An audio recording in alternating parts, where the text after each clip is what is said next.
Good evening. I'd like to welcome you to this Monday, September 18th, Newburyport School Committee Business Meeting. Mrs. Yell, can you take the roll, please?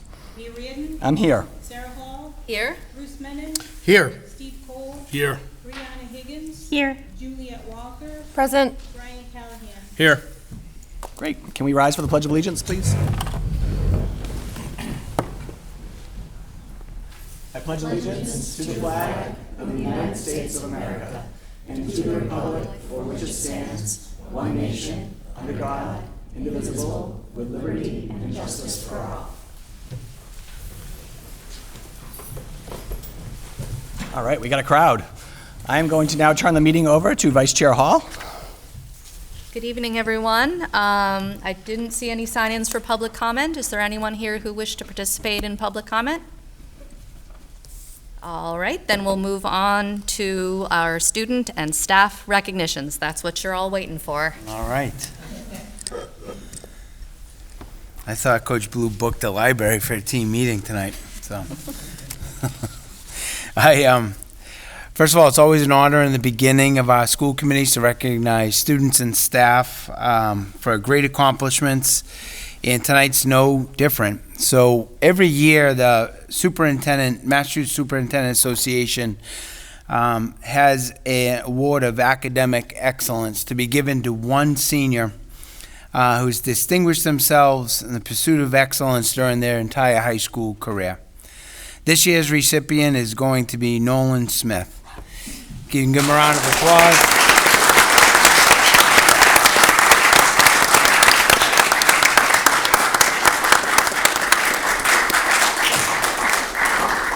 Just say a few things about Nolan. Obviously, we know he's a great student athlete by his teammates that are here celebrating this award with him. But just a few other facts. Nolan is in the top 5% of his class. Teachers have selected him to serve as an executive mentor in the high school for the new peer mentoring program, which means he takes on the responsibility of training the peer mentors who will work with the ninth graders across this school year. Additionally, last school year, Nolan interned with the ACES program, and he took a leadership role in organizing a major spring beach cleanup. Before Nolan took the lead, this activity was not well attended by students. With Nolan's innovative mindset coupled by his hard work, he was able to recruit over 70 students to participate in this year's cleanup, which was a huge success. It was such a great event that Nolan followed up by writing a nice editorial in the Daily News newspaper. Nolan is well-rounded, and we could go on and on of all of his accomplishments and how he makes this school a better place. But Nolan never fails to represent the Clipper values. Day in and day out, he's a true Clipper through and through. He is a true role model for all of our students across the school system, not only in the high school, but the elementary and the middle school. In addition, Nolan is the senior leader on the boys soccer team, and as a junior, he helped the team win the state title last year. So you guys give yourselves a round of applause.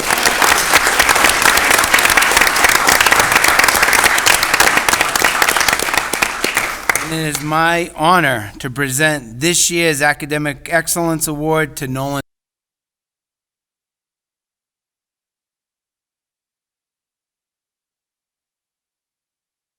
Smith. Congratulations.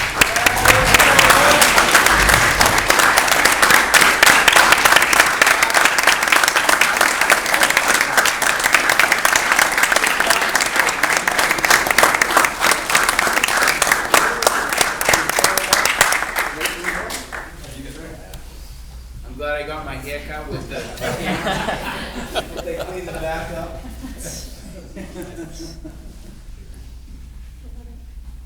Should we take one with the sheet? Yeah, let's put the team in. I was over here. Less people where there's more. Come on over. All right. So he says you don't have to practice tomorrow.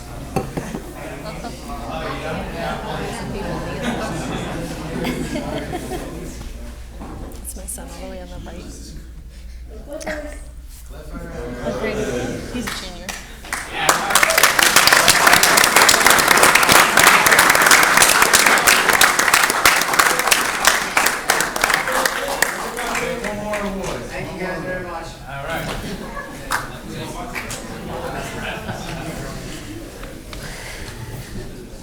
They should wait for the other kid. Okay, They should wait for the other kid. our next there we go. award, Good job, Coach. as we said, we have a student and teacher recognition, and this next award is a staff recognition. We'd like to recognize Aileen McConey. And just a little history here. What started as a PLC over 10 years ago during the last accreditation visit, a group of teachers came up with a proposal to explore the development of a global citizen program and a certificate pathway. With a keen interest in exposing students to different cultures and experiences around the world, Aileen continued to explore the possibility of the program despite that the PLC ended after the accreditation visit. She visited other school districts throughout the state, such as Andover, to learn how they ran their program back and continue to pursue the avenues to figure out how to make it happen in Newburyport. In 2022, the high school council endorsed this program, and Aileen worked with the administration to make it a reality for the 2023-24 school year.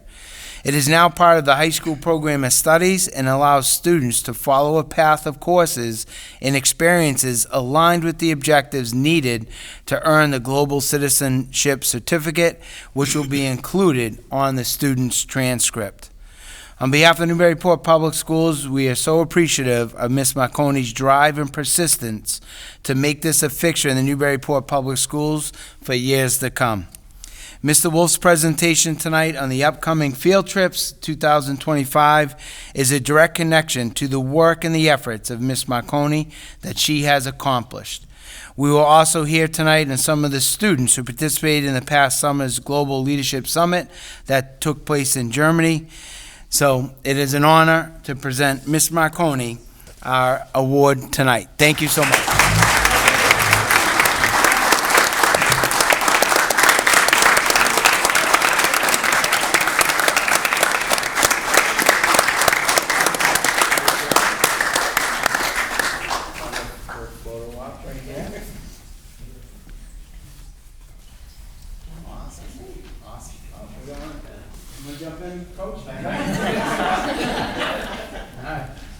Thank you. Want to take a recess? Yeah, we can take a quick little recess. We'll now take a brief recess for congratulations. Okay, we're going to jump back into the meeting with our consent agenda. Mr. Callahan, are you ready with the warrants? I am ready. I move that the following named bills of the Newburyport Public Schools amounting in the aggregate $530,964.39 be approved and forwarded to the city auditor for payment. There are no conflicts. Second. All in favor? Aye. Great. We have one set of minutes. This is from our last meeting, September 5th. Are there any corrections? Ms. Yell, I have one addition, if you wouldn't mind. Under public comment, if you could include the new text, just our introductory guidelines, since that's the first time they were presented and that portion of the meeting wasn't captured by the video. Do you want it like it as a bullet that says that we're gonna use that now, like before his? Sure. Okay. Yeah. Would everyone be comfortable with that? Yes. Okay. Just wanted to capture that since it was the first time we used it. Anything else? Okay. Motion to approve the minutes from September 5th. So moved. Second. Okay, any discussion? All in favor? Aye. All right, I'm very excited to introduce our new student representatives to the school committee. We have Lizzie Homer and Theo Roberts. I have little introductions here, and then I understand we're going to get a report. All right. Lizzie Homer and Theo Roberts have both been very involved students at Newburyport High School. They've been part of the theater arts program, as well as serving their classes in varying capacities as officers and documenting school history. In addition to their school activities, Lizzie has worked as a theater summer camp counselor and has also participated in Theater in the Open at Maudsley State Park. She's also part of the NEF Board of Advisors. She plays soccer for the high school, is part of the yearbook club, and this year is serving as executive peer mentor for the Ignite program. Theo has participated in Model UN. He also runs for the cross-country and winter and spring track teams. Theo has been a part of the student leadership team and is an active member of the student council. Last summer, he worked at the Crane Estate, providing tours to hone his public speaking skills. Over to you. Yes. Oh, yes. Welcome. Yes, thank you so much. It's a pleasure to be here. I guess we'll start right off with news from the Knock Middle School. We have led an amazing first week of school. The students have set into their routine, are meeting expectations, and have dove right into academic curriculum across all disciplines. Students in the 8th grade had their first of many speaker series and welcomed many great community role models and mentors in the classroom. We want to thank Mayor Reardon, Mr. Menon, Superintendent Gallagher, Officer McElroy, and Andy Egmont for volunteering some time to our students. We ended last week with an all-school assembly that celebrated what has been a great opening of schools. Students donned the crimson and gold and proudly represented the Clipper Nation. The focal point of the assembly was belonging, leadership, and to be a great person of high character this school year in and out of the community. It was a great day for the Knock. Good evening, everyone. Moving on with news from the high school. This Thursday, NHS will welcome 20 German students and 2 of their teachers from our partner school in the town of Waldkirch in the Black Forest. This exchange program has been between the 2 schools has been going on now for about 25 years. After a forced hiatus due to COVID, we are excited to welcome these students back. Spencer Wolf has spoken several times to the accompanying teachers who recently had told me that the group is very excited to spend some time in the Clipper City this fall and experience the American way of life for a couple of weeks. What a great and inspiring day we had at NHS on Friday. The upperclassmen participated in a programming facilitated by motivational speaker Ed Garrity. He focused them on the personal impact of a growth mindset and the value of setting goals. Additionally, he helped students recognize the value of extending gratitude to those who have supported them to this point in their lives. I'd like to thank Blake Parker, Logan Jones, and Angus Webster for their participation in modeling during the presentation. For the freshmen, the Ignite Peer Mentors ran sessions to further support their transition into the high school and ensure all students feel connected and part of their school community. The engagement level of our grade 9 students was amazing, and we are excited to have them for the next 4 years as we work to continuously improve NHS. We'd like to commend all of our Ignite peer mentors for the work they took on this week to prepare for this day. They are all helping develop a culture grounded in student leadership, character growth, and a sense of belonging. Their energy and enthusiasm has been contagious, and I love the new motto they've been brought to the forefront, Clippers Up, which I imagine Mr. Wolf likes as well. Also, thank you to Miss Lynn Cody, Miss Catherine Mayotte, Miss Jill Moran, Miss Stephanie Phillips, Miss Lori Salazzo, and Mr. John Trask for their work in this week's mentor training and programming. Yes, continuing with upcoming events at NHS, Student Council is hosting its annual club fair the week of September 26th.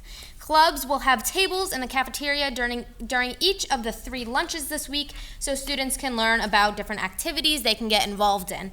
Some new clubs that have been recently added to the program include Red Cross Club and the Game Club. Back to School Night will take place Thursday, September 21st, and NHS is hosting the Great Essex County College and Career Fair in the NHS gym on Wednesday, September 27th from 6 to 7:30 p.m. Also, we have a course spotlight tonight. This past summer, members of the high school English department reimagined assessment, developing a portfolio system to showcase student formative and summative learning in areas of literacy, reading, writing, speaking, listening, and language.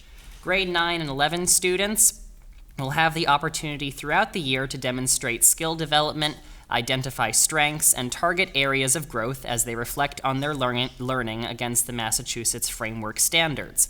while also developing a comprehensive portfolio of work to carry them through their educational journey as they encompass our portrait of a graduate. And we would like to conclude our announcements with congratulations and shout-outs. So first of all, congratulations to Nadia Toth. She was recently invited to participate in WGBH's Outspoken Saturday. As always, her poetry and reading convey great emotion and depth.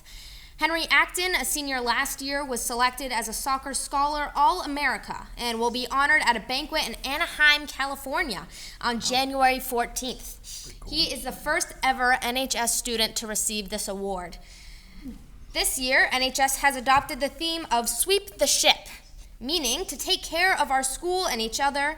I'd like to commend students who have recently been caught sweeping our ship. The following students stayed after school after last week's football game on their own to clear the student section of the bleachers. Cooper Grant, Martin De Jesus, Henry Walker, Michael Dunphy, Sean Gasparo, and Evan Legue. Additionally, we would also like to commend Gwyneth Hoffman, who had been picking up trash left on the driveway as she came into school in the morning. And that is it from us. Thank you. Thank you. Thank you Thank very you both. much. That was wonderful. Very happy to have you here. Thank you. Thank you very much. So up next, we're going to be hearing about a bunch of upcoming international field trip opportunities. I'm going to turn it over to Ms. Walker to start by just reviewing our policy on overnight field trips. Yeah, so our policy, the relevant policy is JJH, which is related to student overnight or late night travel and requires that the request come in front of the school committee prior to beginning concerted fundraising efforts, and the presentation should include logistics and also tie to the educational purpose and of the program. So that's sort of the highlights in a nutshell, but it's JJH. Great, so we're ready for you, Mr. Wolf, and anyone else who's joining you. Just stand right here. Hey, do we have a mic for people joining the meeting, or? We did. We thought public comment was over, so. Okay. Okay, great. All right, good evening, everyone, and thanks for having me. Lizzie and Theo, that was great. You guys are perfect for this. Everyone's offering you a mic, Mr. Wolf. If you want to just, I don't think he needs one personally, if you but want to just step up, well, just so it's captured on the video, if you want to step up next to Mr. Sure. Cole here, that should work. So tonight, so last school year, I was here several times talking about or asking permission for us to move forward with different field trips that we're able to offer, whether it's in the continental U.S. or in another country. And because of the work that Ms. McConey has done, this is the first year that we now have our global citizenship program and certificate pathway that students are able to achieve over their 4 years of high school and taking different offerings, but then also participating in activities or trips as well and service opportunities. So tonight, what I'm able to do, again, because of work that she's been able to do, and now also teachers having greater interest of seeing just other opportunities that can be available, I have 5 different trips for the school year of 24-25 that we'll be seeking permission to run. But then I'm also going to talk about one of our standard yearly trips, the New York City trip as well. But now before I do that, we do have 2 students here, Aya Mamouni and Miles Zucker, that I'd like to call up so they can talk to you about, because one thing that we haven't always done is talk about student experiences from the trip. And as we now entered into this certificate pathway program, so we had 12 students who went to a leadership summit in Germany this past summer. And so Aya and Miles are just going to talk a little bit about their experience for you. So, hi everyone, my name's Aya. I'm a senior here at the high school, and we both went to the Germany summit this summer. So, I found the Germany trip to be an immersive 11 days. It especially made me reflect about our lifestyle and circumstances in America compared to the lifestyle and circumstances in Germany. As we went and explored Berlin, Freiburg, Lucerne, and Switzerland, we can look at these cities as role models for idealistic, sustainable living. For example, biking and other forms of alternative transportation became like a norm. And there is an idea of living with nature and even utilizing nature that benefits both us as humans and other living things as well. I found it admirable that these cities took the initiative to be those role models regarding sustainability. However, their approach to sustainability has been vastly different to ours approach in America. Coming back, I realized that we don't have the ability to go sustainable at the same rate as Germany because becoming sustainable, I found, is a privilege. These people don't have the ability to bike or work every day, or carpool, or use any other means of transportation other than public transportation or their own vehicles. And based on these circumstances as a country, commuting for distance for work, school, and etc. is the norm. It was a bit of a wake-up call that we need to think outside of the box, going fully sustainable, like cities in Germany and Switzerland, and I'm fully grateful for that experience. Great.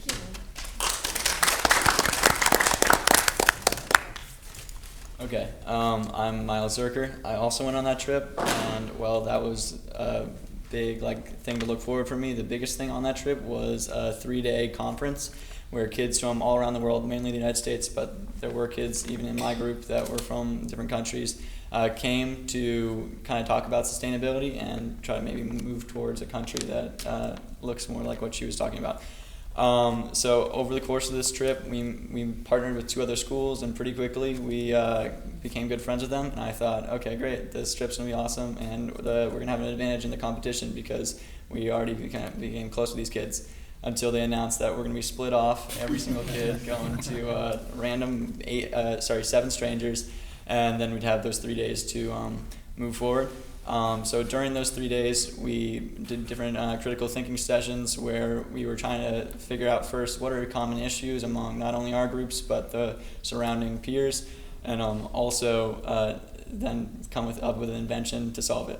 It didn't have to be like anything real, but the goal was just to get the mindset in the kids. So the first couple of days progressed, and I found an issue among my group and many others was just communication and just being an introvert versus an extrovert. And so rather than working the full 3 days on making this product, we delegated a couple days to those issues. And once we did that, we got our product immediately. And when our goals were uniqueness and creativity on our product, then well, every other idea was great. It just stood out among a crowd of 1,000 kids. And so there was 10 rooms, and my room went first, and my group got to the main stage. And then we walked in there, and there was a judging panel of 4 pretty esteemed judges, and so it was nerving, but everybody in my group did a great job, and we ended up winning. But even though of my school, I was the only person to win because I had made those connections with everybody else, and I was talking with them through those 3 days. It really felt like our whole school had won, and I don't know. I couldn't have gotten this experience without the new Global Leadership program. So I'm so grateful for that. Yeah.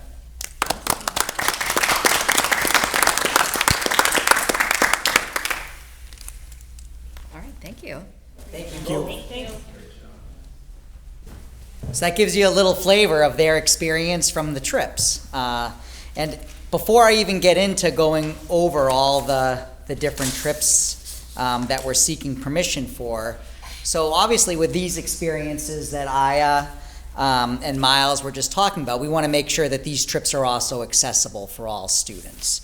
And especially now with the Pathways program, so one thing that the teachers who are involved in the program with is we now have an account where we have received donations that also allows us to help subsidize students who may be in need. But then also because for the most part we are using EF as our main company that helps us, it also sets us up that we can also apply for scholarships as well for our students for those in need.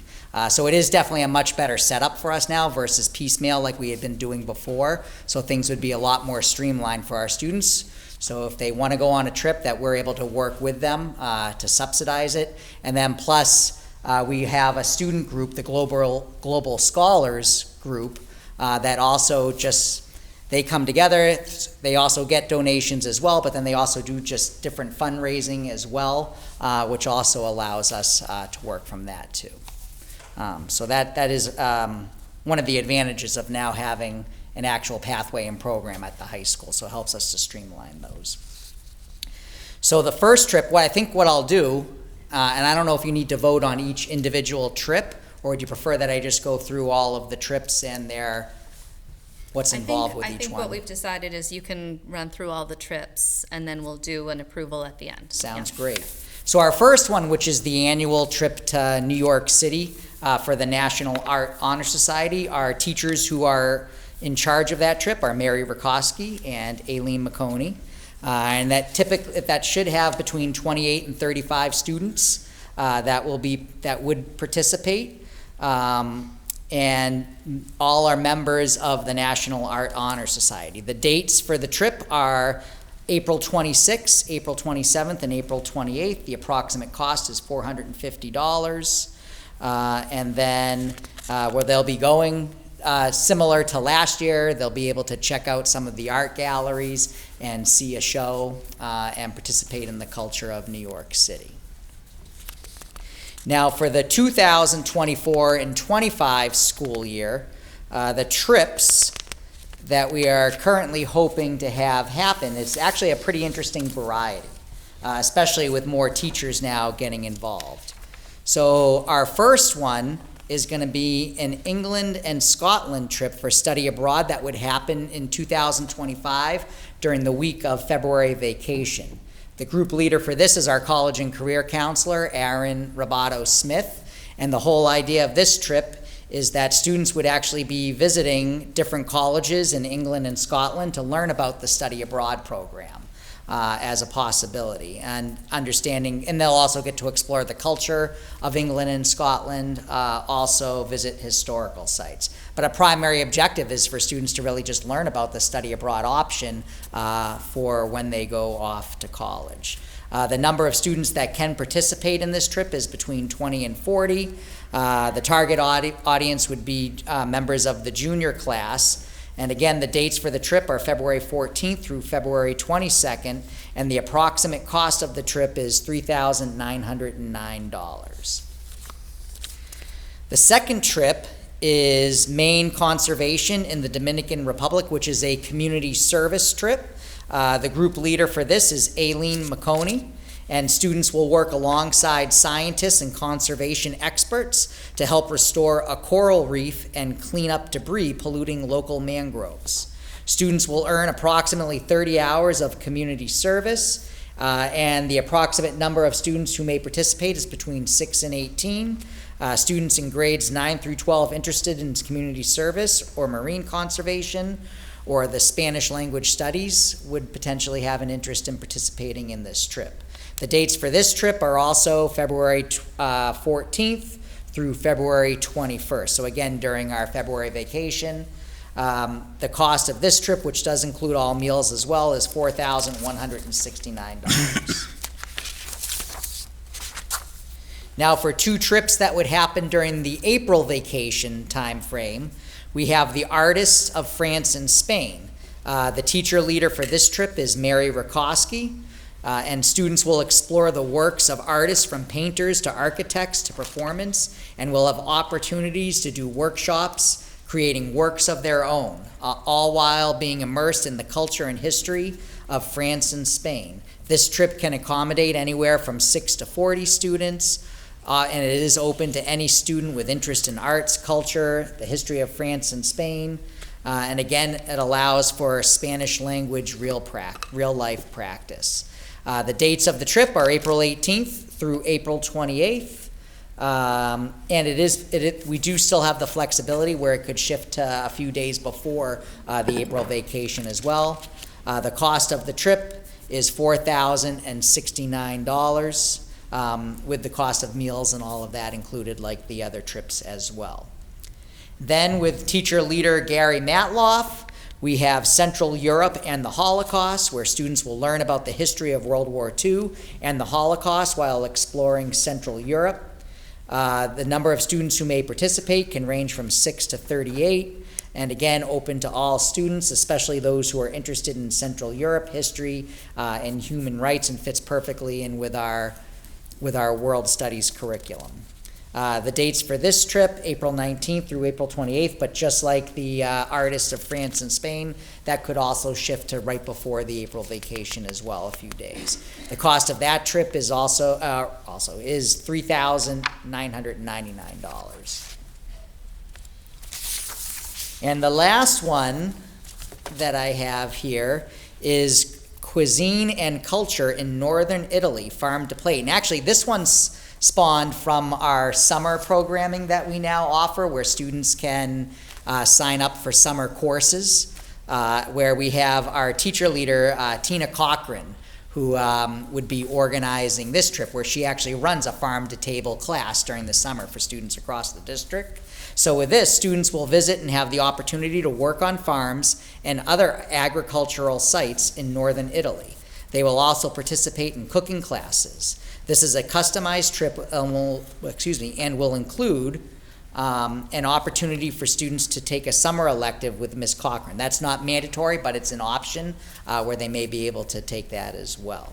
The number of students for participation ranges from 20 to 40, and definitely open to any student with an interest in agriculture, cooking, Italian culture, and history.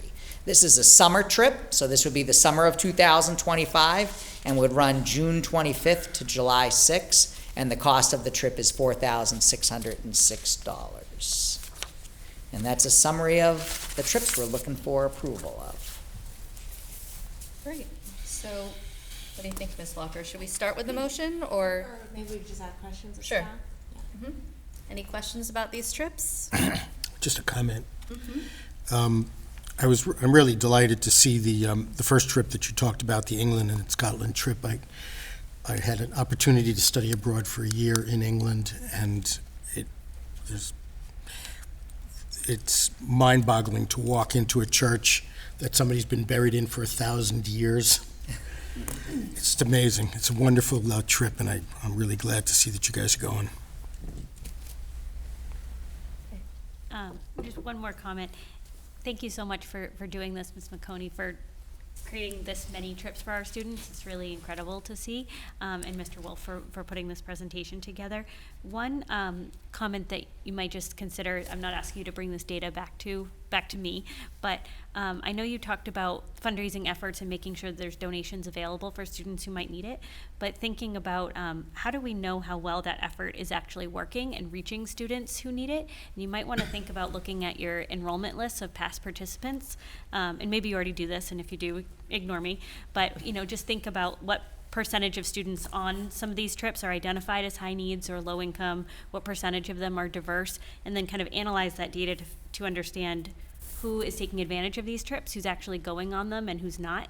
And then in that, if there is a trend of who's not, how can we reach out to those families or make the communication a little bit more accessible to them, or just kind of understand better how we can support them. No, that's great. We can definitely work on that data.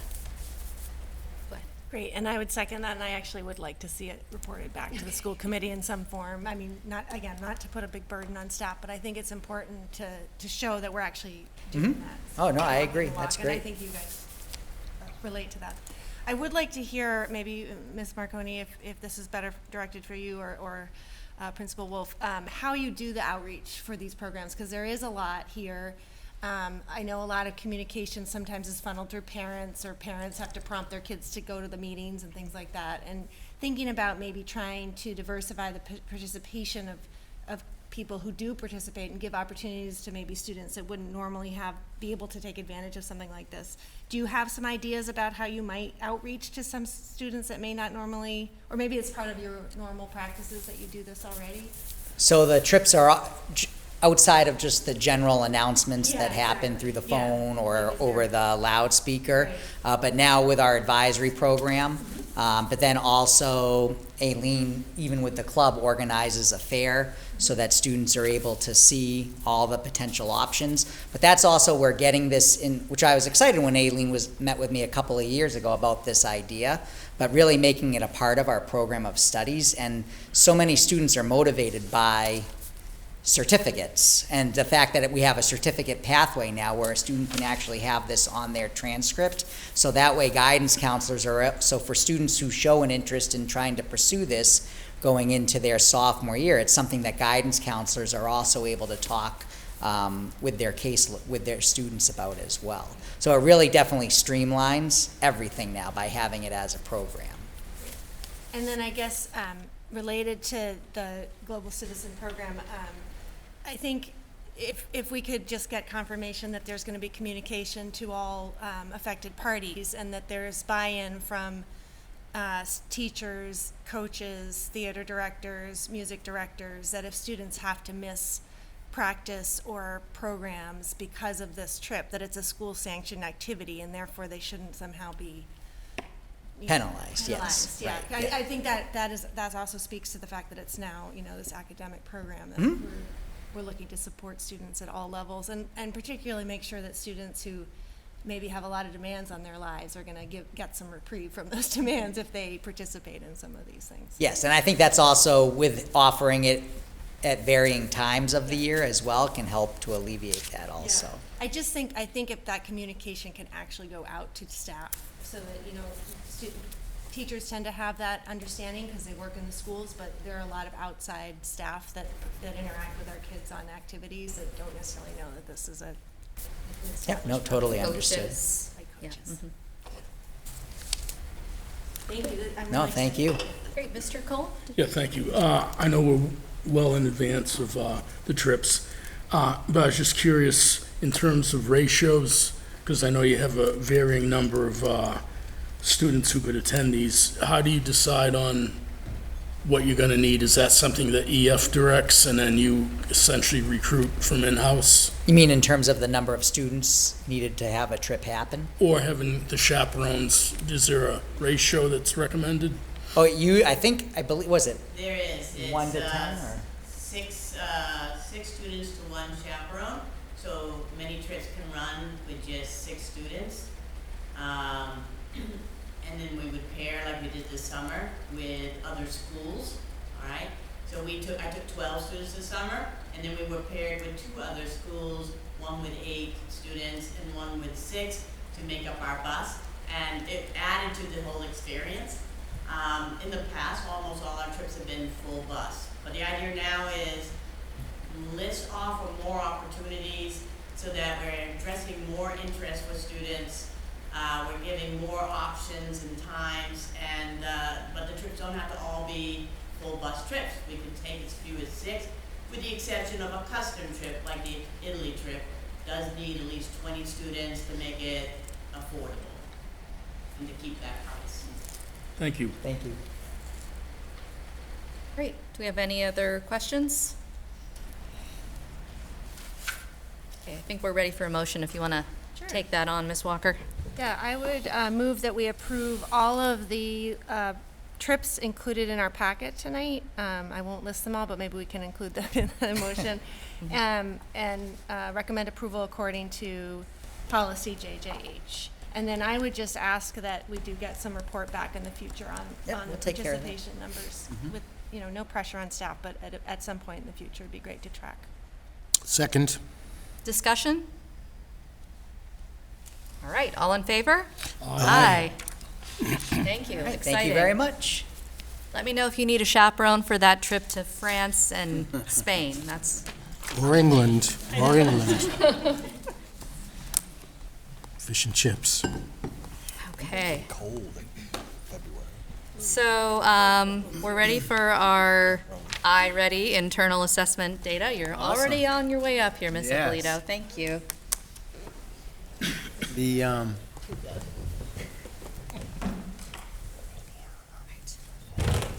All right. Am I okay here? Yeah, that's perfect. So as Ms. Ippolito is getting our presentation ready, so as you all know, iReady assessment data in the program. We utilized it last year with a lot of training.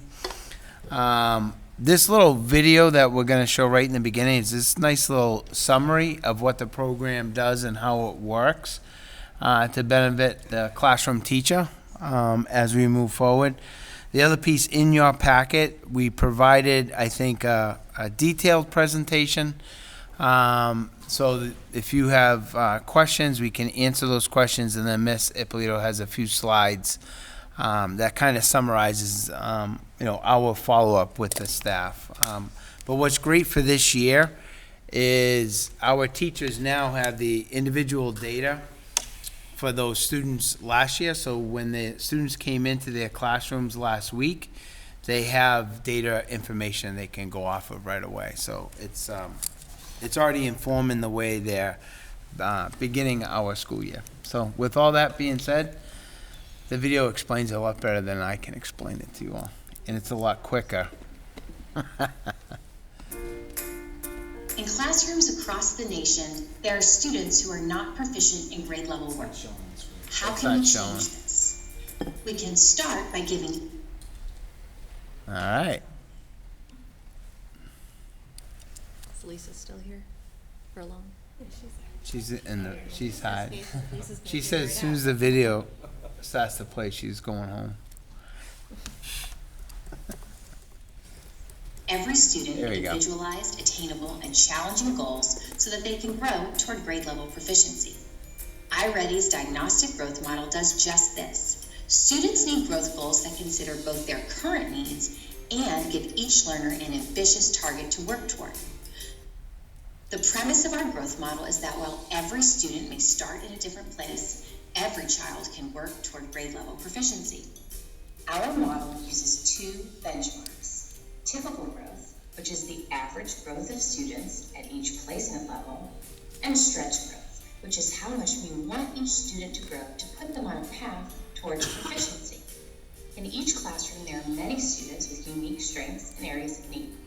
In one classroom, there could be 17 students who are 2 or more grade levels below, 6 students 1 grade level below, and still 2 students on grade level. Each of these students needs goals that are challenging but attainable. With our growth model, the students in this classroom have different targets. Let's talk about typical growth. For our students who begin the year at a placement of mid, late, or above grade level on the iReady diagnostic, we expect to see growth of 21 points, 25 points for students who have a placement of early on grade level, 26 points for students with a placement of 1 grade level below, 27 points for students at 2 grade levels below, and 30 points for students who start the year with a placement of 3 or more levels below.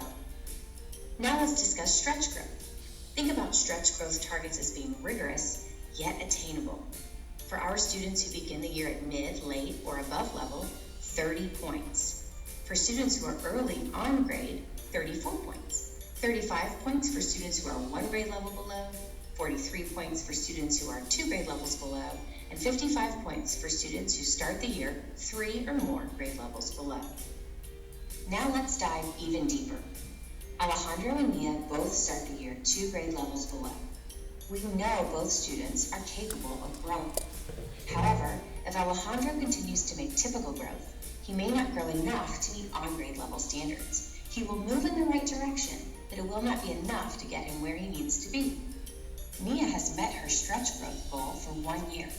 She is still 1 grade level below, but she has made a lot of progress. When she meets her stretch growth goal the following year, she will have grown enough to be on grade level. But Alejandro and Mia both deserve goals that put them on a path to proficiency. That's why we think growth targets can be a tool for equity. Students may take different paths and have different needs to get to grade level work, but we believe all students deserve high standards and attainable goals. Not every goal will get every student to proficiency in a year. Some targets put students on a multi-year path to proficiency. This is by design. Let's take a look at a 3rd grade student, Maya. She takes her fall diagnostic and scores a 409, placing her 2 grade levels below. Her typical growth, or what we'd expect from the average student at this placement, is 27 points. Her ambitious stretch growth target is 43 points. Even if she hits the stretch growth target of 43 points for a third grader, she won't quite be at mid-on level. Her path to proficiency is designed to take more than a year, but if she hits that stretch growth target of 43 points, she'll be well on her way. That's the iReady growth model. It's based on research from the millions of students who have taken the iReady diagnostic assessments. By differentiating the goals based on each student's iReady placement, we can provide typical and stretch growth targets that are reasonable, challenging, and attainable. Some students will reach their goals before others, but all students will be moving in the right direction. Every learner deserves a chance to chart their path toward success. The iReady growth model provides educators and students with the tools to do just that. All right.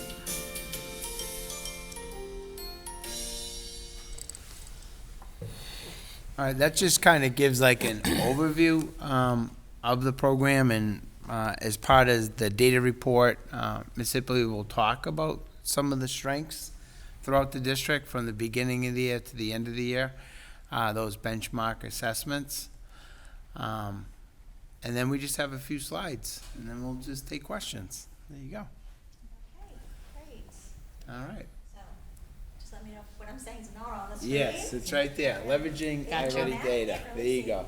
You're good to go. So we're very excited to have 1 year of implementation of the diagnostic assessment complete.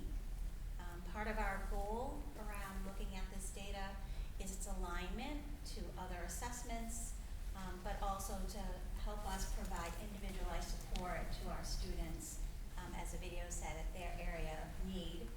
And so this chart basically shows how secular looking at this data is to our district, and we will be using this data not only in our grade level meeting groups, but also on our district data team, working with the principals, working with the CELs, and the vertical curriculum team. So it's going to be very useful information. And again, this is just one piece of data, but we wanted to get into details requested about it. So we look and we analyze the data, and then you have choices.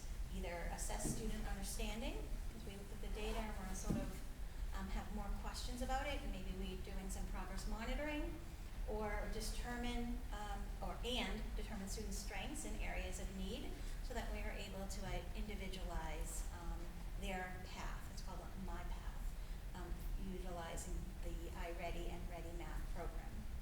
Ready Math is the actual curriculum tool that we are using to support the Massachusetts Curriculum Framework standards in our district. And then you make a plan for instruction, and then facilitate learning for all students, and then we start again by assessing and progress monitoring. The great thing we love about the iReady program is that everything is built in. We have our own data docs, as you know, that we can utilize, but they've created such a comprehensive program now that it has all the pieces, if we needed to use them, built within. So then I'll talk a little bit about what are the actionable steps that we take. So it's kind of white on there, the diagnostic assessment. That window opened on September 11th, and the window will close approximately September 22nd. So we're going to have our beginning of the year data much earlier than in the past, obviously, because we have 1 year of implementation complete. Then from there, when looking at the data, we look at what's called a prerequisite report. And that report tells us what skills should the student have learned prior to their current grade level, and what are the areas of strength and the area of need in those prerequisite standards. From there, we have many options after we're analyzing the data. Sorry, that's me. I'm just gonna make sure it's not my children. Okay, it's gonna keep on going, I'm sorry. I'm gonna put it over here so it's maybe not so buzzy. Okay, back to the program. Okay, so then in the turquoise box, it talks about the data analysis. So it actually gives us 4 paths in which we can take in talking about our students. So if you see from the diagnostic data that most of the students have obtained those prerequisite skills, they're well on their way for their current year standards, then you would just continue utilizing the standard teacher's guide and looking at the standards and continue forward. if they found that a small number of students need attention, there's actually an additional support component and an in-depth review. And that piece you would generally see as a Tier 2 intervention, both within the classroom and with an interventionist outside the classroom, potentially. And those lessons are already created, they're scripted, they tell you exactly what manipulatives you need to support, and then our teachers bring their own professional talent to the table to support as well. If most students require additional support, there's also an additional supplemental lesson that incorporates prerequisite skills for those particular standards they're about to teach, and you would teach that more as like a whole class lesson. And then if you found that most of your students require in-depth, which if we saw that, we would have lots of other questions as well, then you would actually stop your grade level instruction, kind of work backwards to find a point of success and build forward. And it would impact your pacing, but the program has it built in so that you're able to adjust your pacing by if you had to do these assignments. I'm just going to tell you, looking at our current data, we're nowhere near needing that piece, but it's nice to know that it's there.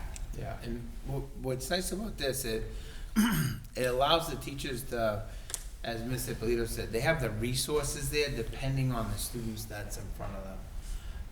So they're not looking for the resources. What our teachers can do is focus what we want them to focus on, and that's the instruction of the kids in front of them. So no longer are they looking, for resources, and then, you know what I mean? It's such a nice program that once they get that data, they can go into those resources. The other piece that I think is also really helpful is your grade level teams.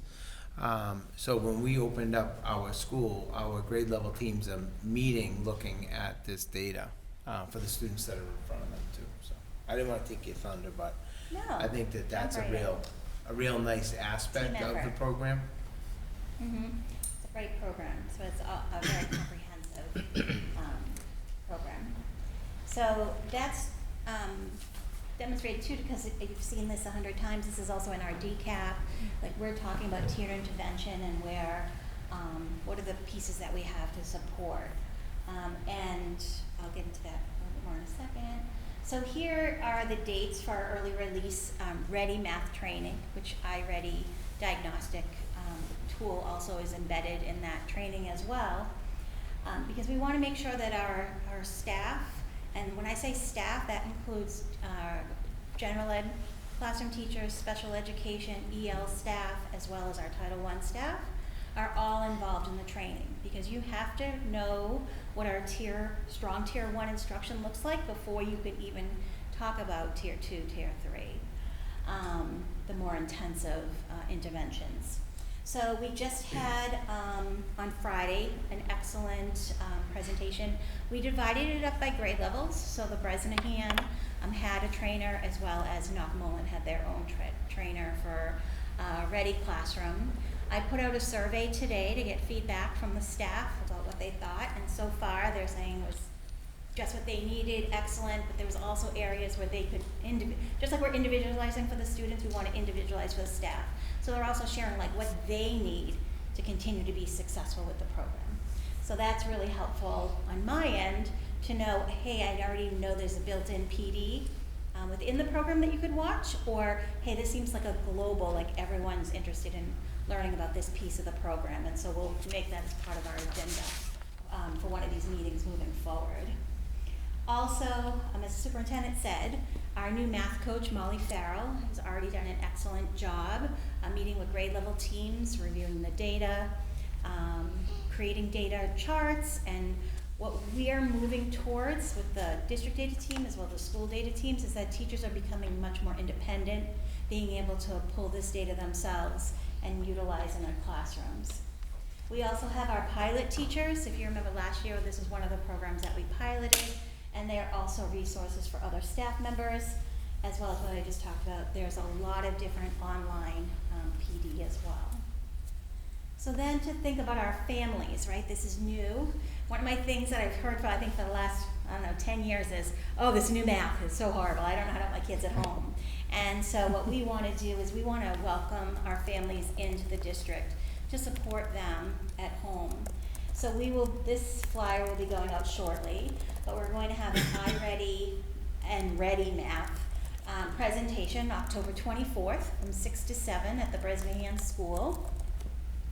And basically the agenda for that meeting will be what is iReady and what is Ready Math, what's the difference, what's the same, how do they work together, what families can do at home, what is their role, but also how do you use the online technology from your home, what are the principles you're able to have, the readers you're able to have, like all the different components of the online program, and answer any questions that they might have about the program. And if we develop a list of questions, we'll send out FQA, frequently asked questions, so to all families, whether they attend or not, just to have that available to them. And lastly, some goals is regular data team meetings. So we established the data team last year. We had 4 meetings. This year we would like to have 6 meetings. And each school has a team, a consistent team that will come, as well as several central office staff, as well as some of our other administrators, our curriculum administrators. And during that time, not only are we raising the capacity about how we look at data and say, now what? We have this data, what are we going to do next? What interventions are we using? What interventions are working? Which interventions are not working? How can we continue to individualize for students to get them what they need? We're also going to be introducing grades 3 through 5 to student data chats. So that's kind of exciting. They already do this in grades 6 through 8. But to get students involved in their own learning is part of learning. So we're really excited to do that work, and that will be a professional development piece for our teachers. And then continue to focus on providing additional supports to our students. So we have run a very successful summer camp, math camp, summer STEM camp, before school, after school, tutoring opportunities. This upcoming summer, we would like to turn it into STEAM and add art into the mix of our hands-on learning using math and science, technology, engineering, and art. And that's it. Thank you. Thank you. In addition to this, there was quite a bit of data in our packet. So hopefully everyone got a chance to review that. Is this an opportunity if we have questions about that? Okay. Does anyone want to start us off? Ms. Walker? Yeah, I wonder if the staff could just give a quick high level, like, how are we doing? Based on I mean, it was great to see all the data in the report, and I'm sure we could get into the fine details, but I guess thinking as a school committee member, I'm thinking, how is this going to inform our budget process, and how are we doing so far? Mm-hmm. So in general sense, we're doing very well. And without getting into the weeds, because the MCAS data is still embargoed till noon tomorrow, we're seeing a lot of alignment between our external data and our internal data. Also, we're seeing a lot of alignment between our internal data, for example, the DIBELS testing, the program assessments that occur. So this was a great shift from STAR 360, where there was lots of disparities. So we're excited that we're seeing much tighter windows in our assessment. Areas that we're looking at, that we need to look at is 8th grade, just globally. Mm-hmm. That's not unexpected though, I just want to make that piece clear. In 8th grade math, for example, that's when they're introduced to Algebra 1. So I think it's about 75 students taking Algebra 1. And so Mr. Marcos and I were just actually talking about this today. Like, let's dive into that a little bit more to see, is that something that we should have, like anyone can go into Algebra 1, or is it something that we need to set some criteria for?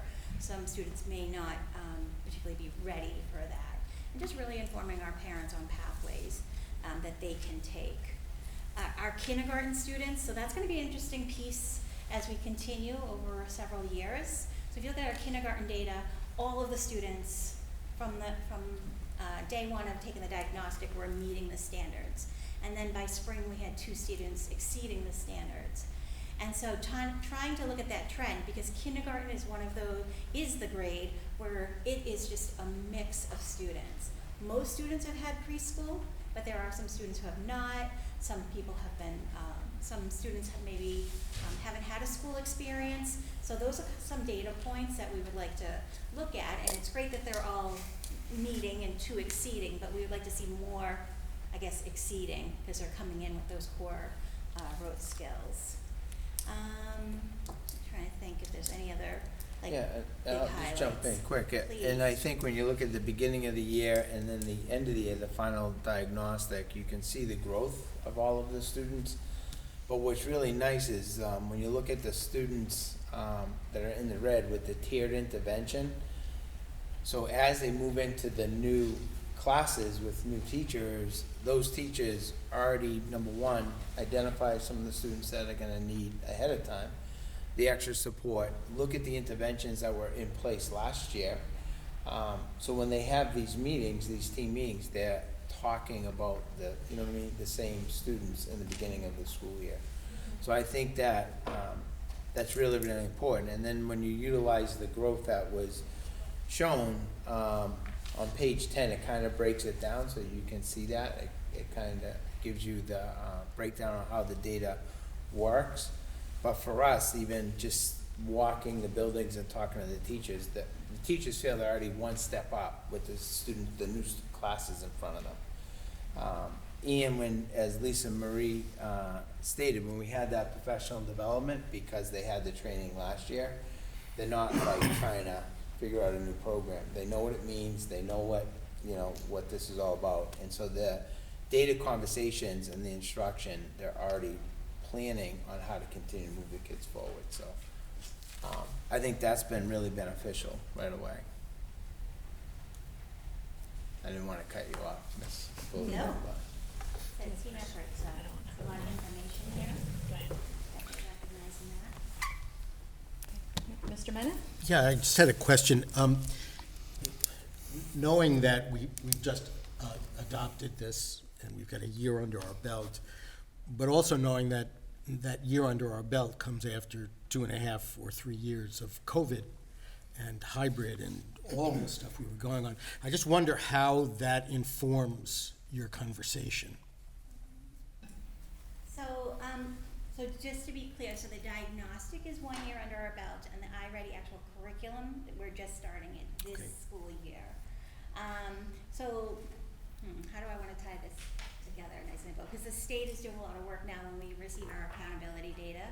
So it's saying, it's taking it into consideration, but we're now at the point where we're starting to just look forward, not continue to look back. Newburyport, just in general, as I've said, for the last 3 years, to my mind, looking at the data, has been ahead of the curve in terms of students being truly impacted. I'm not saying we're not impacted, but if you look at the scores and you look at the scales and you look at the numbers, our students have fared pretty well in terms of the slide back.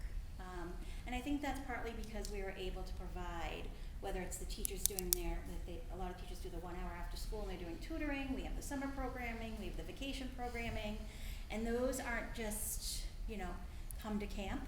Those are really individualized, the students that we have at the table for those camps, and giving them exactly what they need according to the standards. So those are some of the conversations that we have.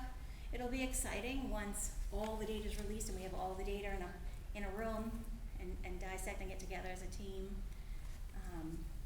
But at this point, I think we're ready to move hopefully forward. I do think it's important, though, that you mentioned the diagnostics. Now we have a measuring point that we're going to look forward, and that's how we're going to measure growth going forward. Is how our kids tested last year, and we're going to that will travel through the kids, and the curriculum hopefully will just increase that and reinforce that. The only other thing I was going to say too, I mean, I know MCAS is coming out. Are we going to have a data presentation with the data with MCAS with these that was in the packet, but actually talk about the numbers up on the screen? Is that coming after that? Okay. But I thought that was great, a good intro to iReady, so everyone knows what we're talking about when we have the other presentation.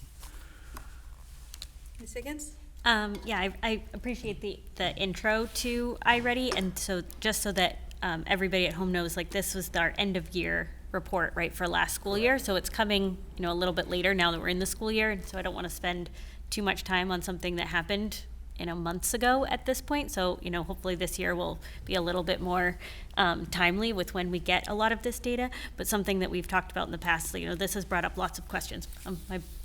I'm full, but I won't pester you with all those questions right now, but I might email you later. But one thing that is top of mind is that even in our data packets, nothing was disaggregated.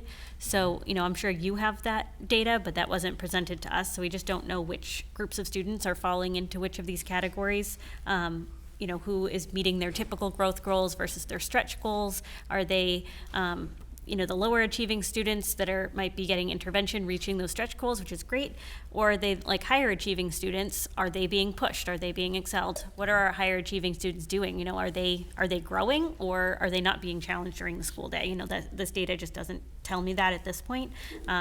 Thinking about our scheduling, so some of the supports that was in that presentation was like after schools tutoring, vacation academies, all those are great, but what are the schedule during the school day? Is there like a win block during the school?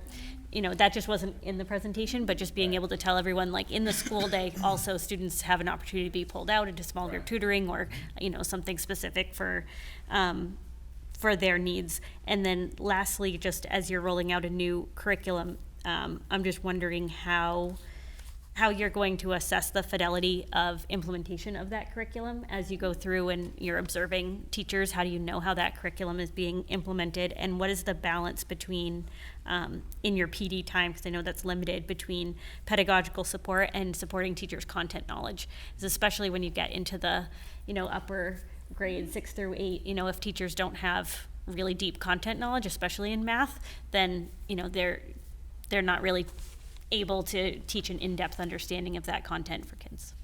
Can I just clarify, Ready Math is K through 5, correct? Ready Math is K through 5. So that's the Visions Math is 6 through 8. Right, in the 6 through 8 program, though, that's not a new adoption this year. No. Right, No. okay, And so the there's- new and there's- program is just K through 5. Okay. So I can get just a couple of those things. And so fidelity is really important to us because what we're trying to create with a consistent program is equity and inclusion for all of our students. So when they rise to the next grade level, a teacher is not receiving a class of 7 different varieties of students and what they have been taught. So what we are also doing is the administration is also getting professional development. So they also came Friday, met with our elementary principals, talked to them about doing walkthrough shoulder to shoulder with them and how you look at the instruction. To be clear, we made it, we want our teachers to be successful. We don't want this to feel like new program, here's this ton of pressure. There's accountability for sure, but year 1, we want to make sure they understand the core instruction piece. And so that is gonna be our focus for this year. So the principals will also, when I tell you this program's all comprehensive, we have our own walkthrough forms, but they introduced to us their walkthrough forms, which those of us who piloted last year knew about. So it's very directed and very clear, not only about the pedagogy, but about, like, what does a classroom look like? What are the students doing? Is it all whole class? Are they pulling them for small group in the classroom? Also working with our interventionists, which we do have at the Bresnahan and Mullen, and actually at the NOC as well, but if we're just talking Ready Math. And so the interventionists are also involved in the PD and understanding their role in the implementation so that our students can make that effective progress. I'm trying to think what else you said. I think the superintendent's going to talk more about this piece of it, but about pulling apart the data according to groups. Like, happy to answer those questions, but this maybe isn't the best form because we really don't want to, pinpoint one group. I will tell you, in looking at the data, all of our students, regardless of their subgroup, have made progress to the positive throughout looking at this data from the beginning of the year to the end of the year. So, Yeah, and I think that, this is really like a big overview of everybody, but all of those specific interventions, time during the school day, working with different populations, that's all obviously occurring, behind the scenes. And I think sometimes because we are such a small district, for example, if it was, I don't know, grade 3 and there's like, I don't know, 4 L students in that grade, and you're saying, that these students didn't perform, and then you identify them, my concern always is because we're such a small district, the confidentiality piece. But listening to your feedback, I think we can report that out at the same time, maintaining, confidentiality of some of our kids. Yeah, and disaggregation can look Yeah, really different, right? So we could do it at the school level. Correct. If the number of L students is too small, you can Correct. just suppress that one. You don't have to say it. Right. Students with So- disabilities are there, like the lower achieving versus the higher achieving Correct. students. So, Yeah. So I think that will be part, I think when we go back, is reporting that out. This presentation was just like the big overview of how we're utilizing it, but for our next meeting, we can pull out some of that data. Mm-hmm. Could that also be part of a CISL meeting potentially? Yeah. To get a little more in-depth? Just a thought. Which haven't been Ms. Walker? scheduled, yeah. Yeah. I guess just understanding when, I guess I think we talked about this at our retreat, but when are we expect to see these diagnostic assessment report backs to us? Yeah, so I think we have the beginning, the mid-year, and then soon after. Yeah. Okay, and it'll be a combination of MCAS and what I. Well, I think we'll keep our, because the MCAS testing is a lot different than this. But some of our internal assessment data will be part of this, but we know that the iReady data throughout the school year is really important for school committee to see. So we'll have the beginning of the year presentation, similar to this, where we can do this type of a graph for everybody, and then just have some follow-up comments. Okay. Yeah. Yeah, I mean, I think it's fine to get into the details at CISL, but I think, we had discussed having, just sort of connecting the dots here, like, here's the data, here's what we're doing to assess our students, but Correct. here are the lessons we're learning from this, right? Like, that is at our level as a school committee, we need to see those dots connected, right? And it helps us support the budget decisions, it helps us support your staffing decisions, all that stuff. And so I think just helping us draw that line from here's the data we're seeing and here are the decisions we want to make, and here's the support we need from a budgetary standpoint. So that's just sort of, just be thinking about that in every presentation you do, because it just helps us sort of synthesize that message. And can I just say, Please. I thought during the retreat we had planned the 3 dates after the. Yeah, that's what I was diagnostics. Right. And that, I'm working with staff we were gonna pick us one student from the elementary level and one from the secondary level that we follow from the beginning of the year to the end of the year to tell that story of the interventions, what worked, what didn't work, that sort of thing, as well as like in general too. I think for us sometimes, well, I'll speak for myself. I know for me sometimes when I know I've already presented on something, for example, like the win time, like in my mind, like I'm thinking you already know, but I have to revisit. It's always good to repeat things. It's always good to revisit. Remind us of We are facts. a little bit behind just because, Yes. we're getting the end of year data, so, Right. we can talk about, hopefully soon we'll be seeing that beginning of year data, and Yes.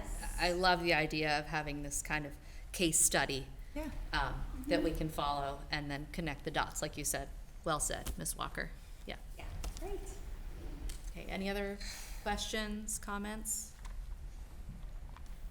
Thank you so much, Ms. Ippolito. Thank you. Yeah, thank you. And I just want to give some kudos to Lisa Furlong, who supported the writing of this report, as well as the superintendent, so. She's hiding back there. Thank you. Thank you.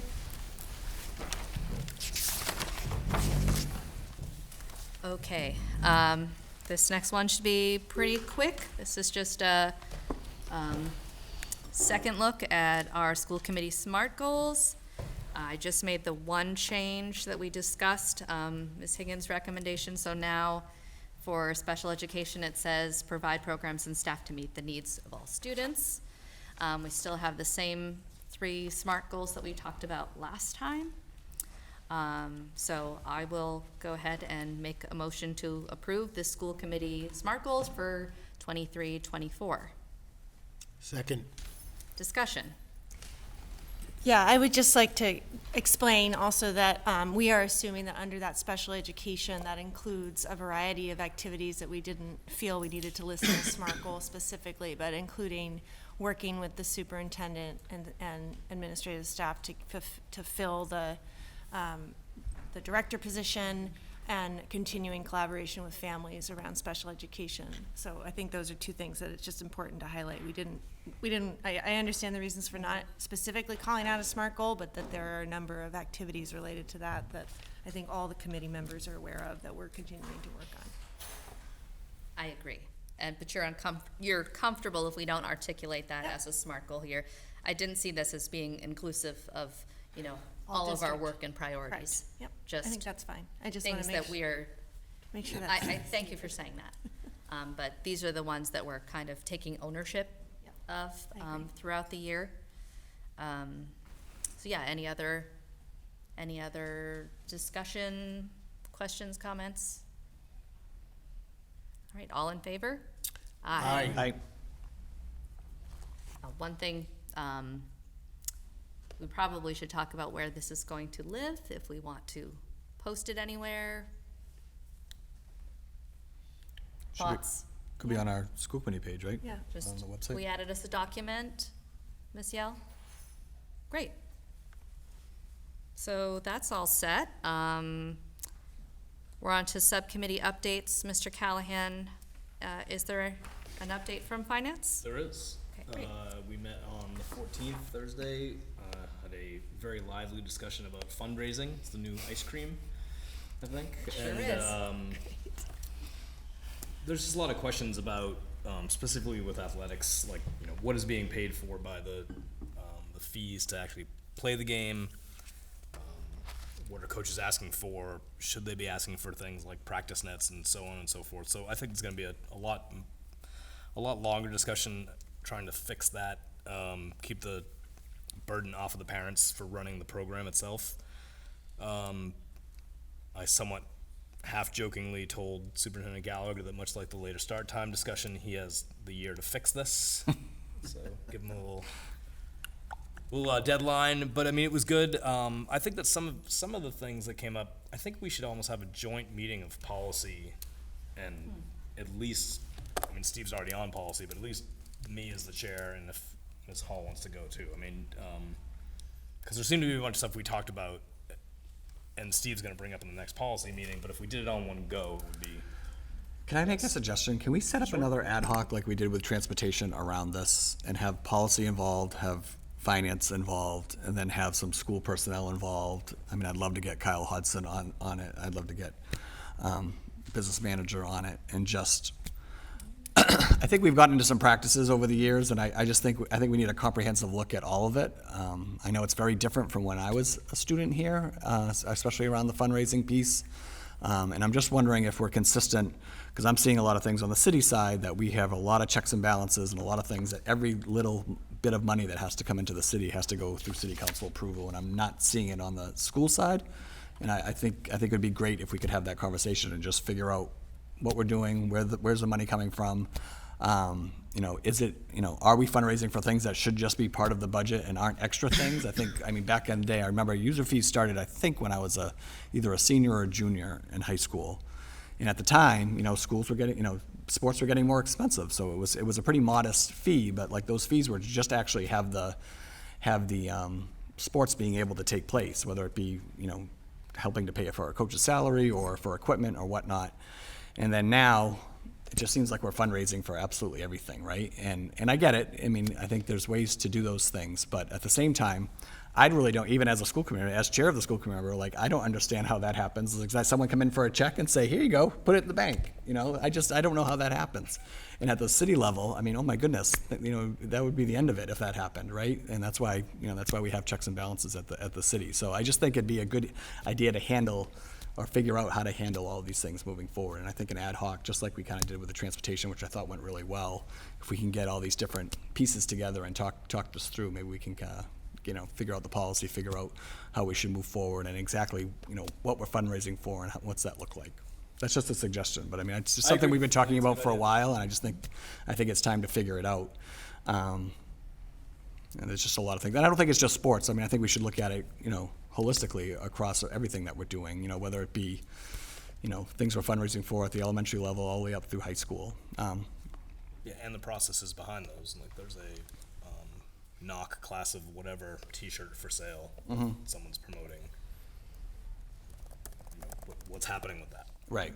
Because we didn't get one of the permission slips for if there's a profit or if it all goes to the kids or how that's working. So, Can I ask a quick question on that too? Like, even like something like that, like, so if something was purchased through fundraising, you know, does that come in through a warrant?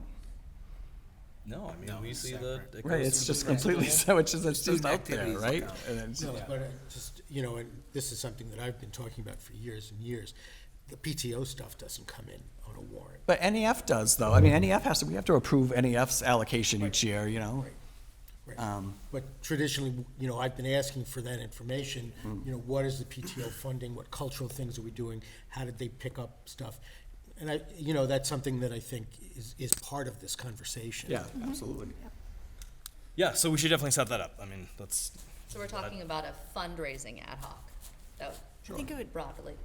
Yeah. I think we technically would call it an advisory to the school committee. So because we would establish it as a school committee, and then it would be advisory. I mean, we use that name interchangeably, and then there would be a set.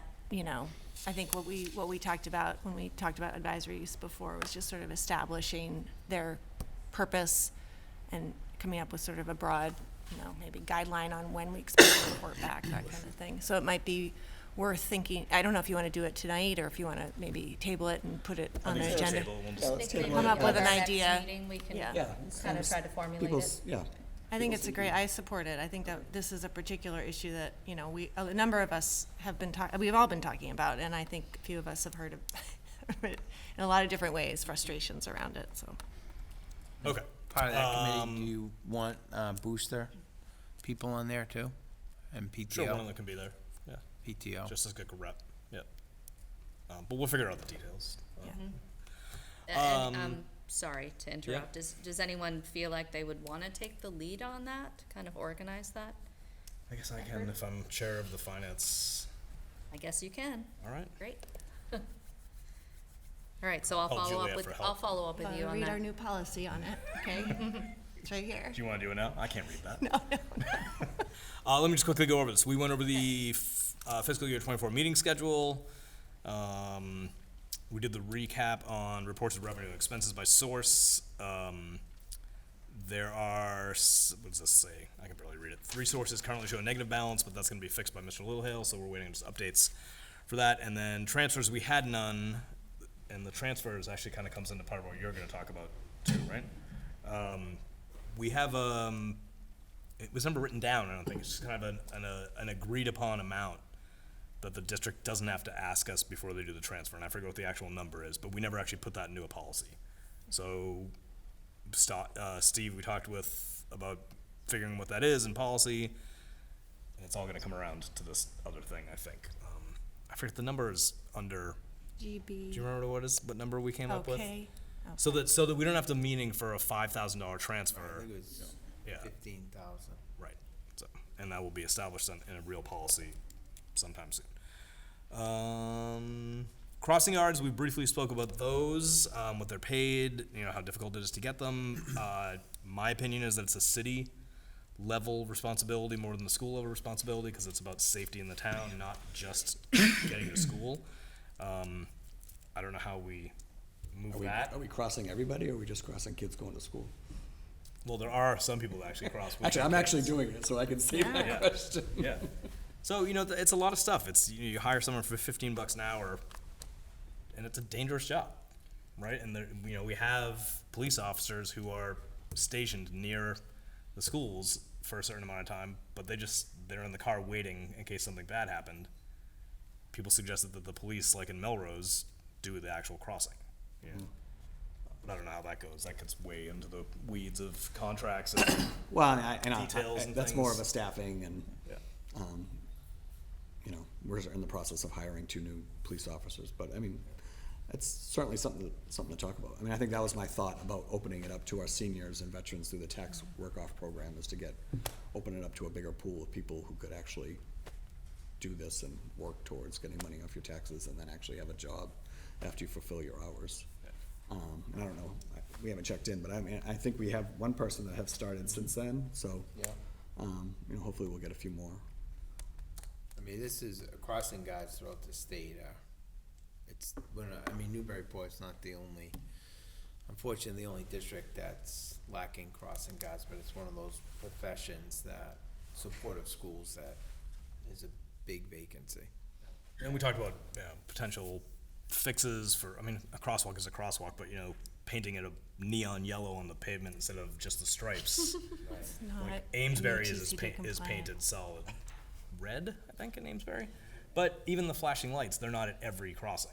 So getting whatever the funding is for those to install them. those help. I laughed about it when they installed them, and I noticed those things from 200 yards away when they're blinking. Yeah, now every crosswalks, people are asking for them. Yeah, that's true. So that was our very fun meeting. I would say I went to the first PTO meeting this week for volunteers, and this was a huge topic at the PTO meeting as well. That is all. Great, thank you. All right, we're ready for policy, Ms. Walker. All right. Oh, I'm sorry, Ms. Walker. We did change policy KHA, Oh. or we suggested it for the dates about fundraising, Okay, but now you it's can going to probably change because of this whole new discussion, but Okay. to September 15th and March 15th. Oh, yeah. Share that with me We're not later. doing K tonight anyways, right? Right. Okay. so But thank you, I'm glad you discussed it. Okay. All right, everybody put on their seatbelts. We are gonna start the policy review. Okay, so, tonight, is the first reading of the, policies D through H.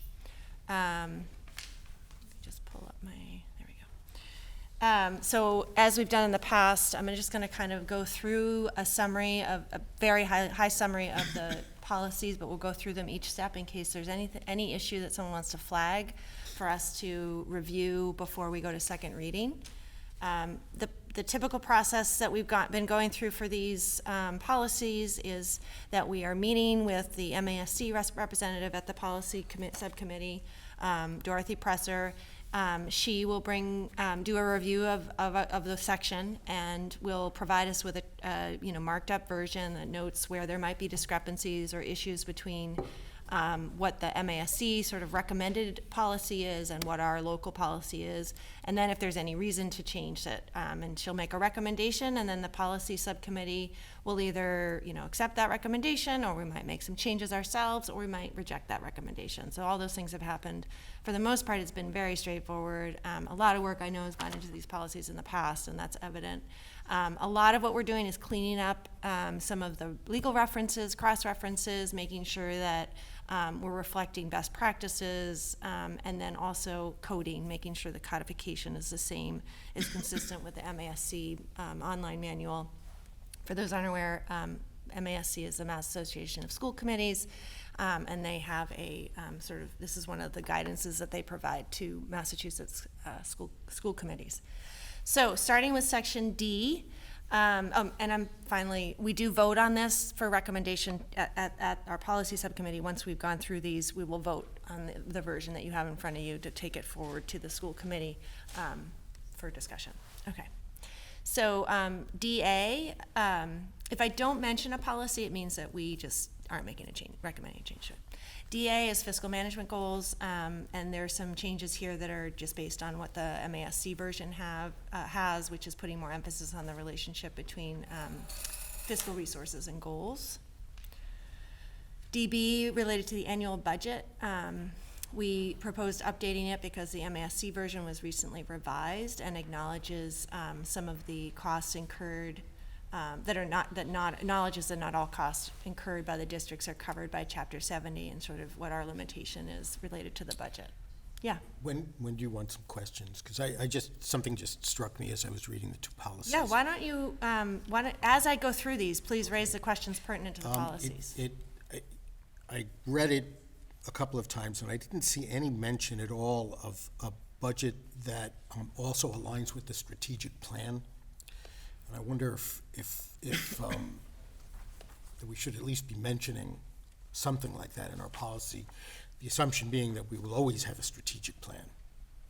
And Yes. that's just one of the File DA number 2 specifically calls out the strategic plan. This is one of the revisions that we recommended at the Got it. policy. So you're being consistent with your prior recommendation, Bruce. Good. Good. Mr. Menon. Yeah, I didn't go back that far. So, yeah, so it's, Yeah. it does reference the strategic Good. plan and aligning with those for our financial responsibilities. Is that good? Okay. Okay, so any questions on either of those? DA and DB, okay. DBD is budget planning. Sorry, I'm just getting forward. So this one, again, recommending that we replace it with the MASC version. As sometimes happens, our version was very detailed and procedural, whereas we're really trying to get to the essence of what is supposed to be in, what our role is in related to budget planning, so we went with the MASC version for this one in terms of our recommendation. Okay.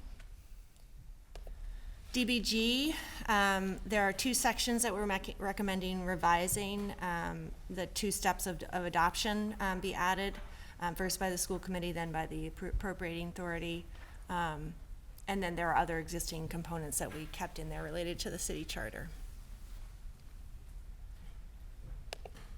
DBH, we're proposing changing, I'm sorry, DBH, go back. That one should be, we're recommending deleting this policy because there is no equivalent at the MASC level, and it really doesn't need to be in our policies. It's covered by our procedures, and it's already covered by other policies as well. So that's related to posting the budget. DD, we're recommending updating that to be consistent with the MASC version, which was recently revised to more clearly explain what the school committee's role is in accepting grants and gifts, and the procedures for administrating those grants. And that, again, some of these, it just supports the superintendent as well as, some of these have to be in our policies so that we can apply as a district for grants and things like that. So it's important that we're consistent. DEC is a new policy. This was an MASC policy that codifies federal funds will be used appropriately according to grant requirements. Again, it's consistent with what I just mentioned. Some of these policies we like to have in here so that we can show as a grant recipient and people that we might be applying for funding from, that we have these policies in existence. DH is related to bonded employees and officers, and all we did was update the legal reference and cross-references for that one. DI is fiscal accounting and reporting. Sorry. The MASC version has a bit more detail, but we went with what we already had, and we just recommended updating the references. DIE related to audits, we're recommending changing that to the MASC version, which was recently revised to align to basically delineate various audits that the district would be subject to, so it's more current, to specific audits. I don't think I realized that audits was policy DIE. I just find that very ironic. Yes, but, that's a good point, Mr. Menon. We did not create that coding. No. I actually probably was involved with creating that. You probably were. DJ is related to purchasing, and again, this was one that MASC has recently updated, so we suggested just accepting their version because it's more comprehensive, related to purchasing. DJA, we're also recommending replacing that one with the MASC version, and there's really a minor change, but we just figured we'd just take the whole version, which is in the first sentence related to the authority for purchase of materials. Oh, and also the reference to cost centers versus a detailed listing. And again, this is sort of these nuances about the school committee's role is cost centers, not detailed listing of budgets. So we want to make sure that distinction was reflected. So that covers our, oh, no, sorry, one more. DJG, this was a deletion. Trimming our policy manual to remove vendor relations because MASC recommends we don't need it. So that's section D. Any following questions to that?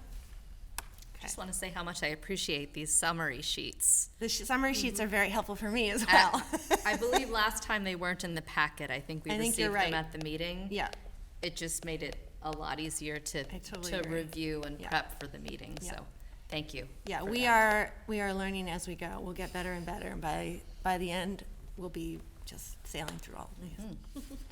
All right, so the next section is section E. Let me just pull that one up for my own reference.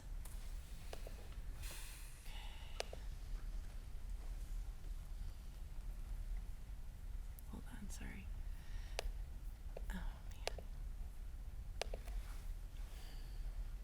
Dealing with a tiny screen is not my forte. Okay. So section E. The first item is, and section E is support services. So that's the title. The first one that we edited was EB, which is safety program, and it was just a change in the first sentence. And it's just, again, consistency with MASC version.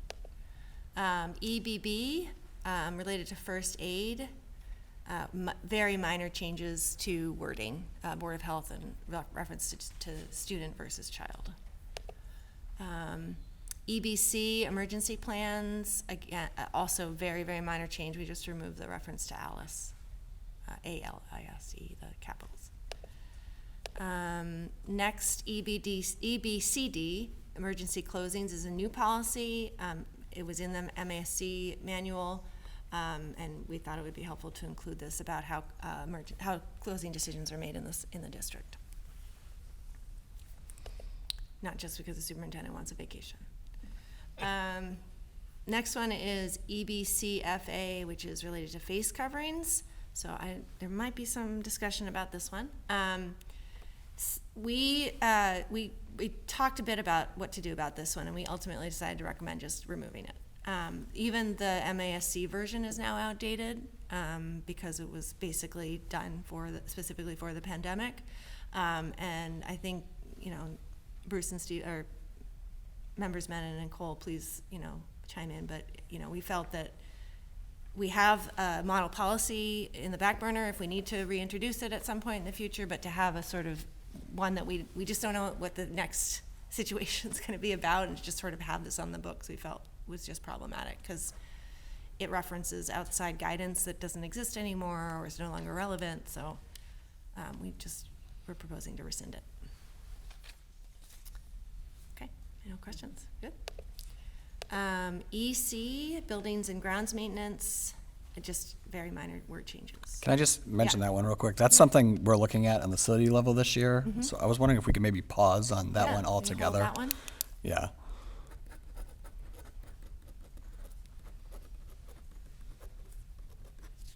That's good. And you guys have this for reference, so. Yep, that's great. Okay, ECAC, related to vandalism, wording differences. So, ECAF is vandalism, I'm sorry. ECAF is security cameras in schools. We just changed one of the sentences. So, not just clarification, basically. EDC, and we just had one word to change on that one. EEA is student transportation services. Just wording modifications to make it more specific. But and take out the reference to taxis. Sorry, taxis, you are a way of the past. EEAEA is bus driver examination and training, and just, again, just it's like language consistency here, and referencing state and federal safety requirements. EEAEA is bus driver examination and training, just changed the reference to the Corey, how we reference Corey in that, and the Mass General laws. EEAE is just a coding change to EEAE-B. I think, hold on, yeah. Student conduct on school buses, which is EEAEC, is just wording changes. EEAG, student transportation in private vehicles, we added the fourth bullet there related to if you're a driver and any non-student adult passenger has to be subject to Corey's. I have a question about Yes. that. Does this extend to, hey, we're at the game and, you know, Mary's mom's gonna drive us home instead of us getting on the bus? It just, Or is it private we did talk about services? this, and it says may be subject to a satisfactory Corey. I don't think that we're gonna get into that. Yeah, but well, it- I mean, even the number one and the one about the insurance too. I don't know how we'd ever deal with that. With what? I think that, Well, yeah. just making sure the owner has insurance, which they legally are required to do, but I don't Yeah. know if the minimum's 100,000 or whatever.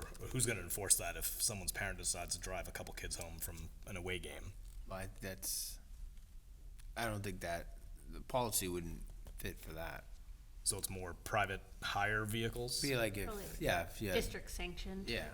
School sanctioned. Yeah, I think, I mean, it's a good question. I think we did talk a little bit about this. I think it's the idea that if you're relying on private vehicles versus, so for example, if Like the you vans don't we provide a bus and you're saying, well, we're not gonna provide a bus, we're just gonna rely on a coordinated parent effort to get kids to an event or students to an event that is school sanctioned, I think we would want this, you know, this would kick into, it's not like, can I get a ride home with my mom instead because I don't want to take the bus home? You know, that would be, that's a different situation. But I think I would hope we would never get into that situation where we're relying on private vehicles, but I think it's an added layer of liability for us if we do that. And I think that's important as a school district that we acknowledge that. I think this is more of the school vans that we have, not, you know, if there's if kids are practicing, you know, they have a meet at Mosley, a home meet, you know what I mean? They're getting there on their own, right? Mhm. So you wouldn't coordinate parents to be driving a team. Why don't we clarify this one? Yeah. I just think Just that, I gonna think that say- has happened though, particularly with track. Yep. There's been coordinated parents bring kids to the New Balance building, which is fine, but, you know. Yeah, I think we should clarify this one, and we can, if we need to be specific that doesn't apply to, you know, personal vehicles where, I don't know, what to think about it. Mr. Cole, did you want to Yeah, weigh in? I mean, it isn't uncommon that, say you have like a CAL, a Cape Ann League final track meet at like one of the, like at Harold Parker Park or something, and you may have some kids who have a plan to go, come back with another family, those kids approach the coach, and the coach essentially gives them permission. Now, I don't know if that's still good, but I know that used to happen in the past. So, I mean, I think it's worth taking a close look at. Yeah, I think number 2 in particular, because I think the idea was to, yeah. So we'll revisit that one. All right, and we are at EFC is free and reduced price food service, is that correct, the wording? Yes, free and reduced price food services, just a changing of the wording. Meal charge policy, we recommended deleting the entire policy and replacing it with the updated policy. And we also reviewed these with staff, so this is consistent with what the current practice is. Okay, that wraps up section E. Any questions? So we're gonna hold, or get back with answers if we can, for second reading. If we can't get back with that answers to questions on EEAG, we'll hold that one. EC, we're gonna hold until further input from the city. Thank you. One question on EFD, Yeah. if I may. EFD, yes. Graduating students, the money left over in my school Yes. bucks. We actually have to write a request to get that money out of the My School Bucks account. That's To currently- reimburse families for their If a accounts? student graduates and they have a balance in that My School Bucks, we have to submit a written request to get the balance refunded to the student. I don't believe so. That's what it says here. You do, actually. Require a written request, email, postal, or in person. Which would be funny if you showed up with a Well, written thing in I person to think the that My is- School Bucks. We Where can are they? clarify that, but I think that actually is the current requirement of that Yeah, let's look program. at that. Because you should be able to ideally just cancel your account. And they refund you, right? Yeah. Because it's just to a debit card anyway. Right. Right. Or a linked routing number and everything. Thank you. Yeah, we'll look into that, but I think that is actually how My School Bucks, I'm just speaking of personal experience. That's what? Did you forget to write the letter? My personal experience. My School Bucks still I just has money in transferred that it from my account. older son to my younger son, but there's still a bunch in there. Yeah. Okay, so, Oh, yeah, I see it, yeah. yeah, so we'll check on that. We'll check on, we're gonna just clarify the refunds piece. Clarify written. Okay, thank you. So moving on to the next one, which is F. I can do my alphabet.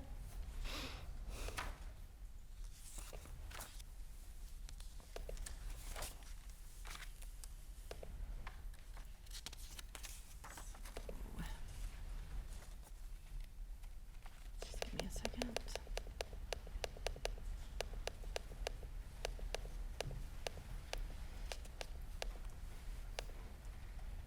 F is very short. There are two policies to review. And this is facilities development. So the first one, FA, facilities development goals, just a wording change. And FF is naming new facilities. This one, we were gonna review with the city attorney, right? I mean, the school attorney, right, Sean? Yes. So we may, and that's still in process, correct? Correct. Okay. So FF is here for your review, but we'll probably hold until we get feedback from the school attorney related to this.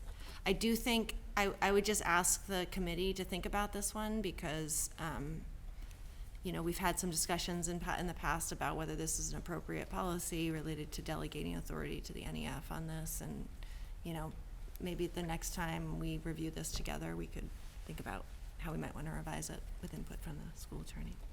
It's specifically this highlighted portion here? Yeah. Yes.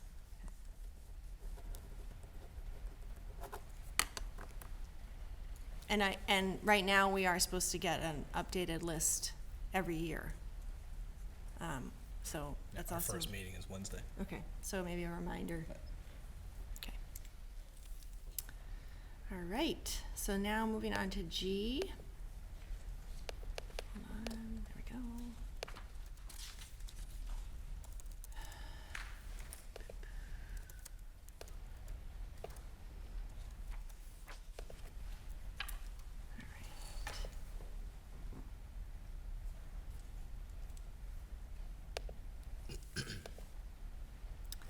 The first one, so these are, sorry, G, that's H.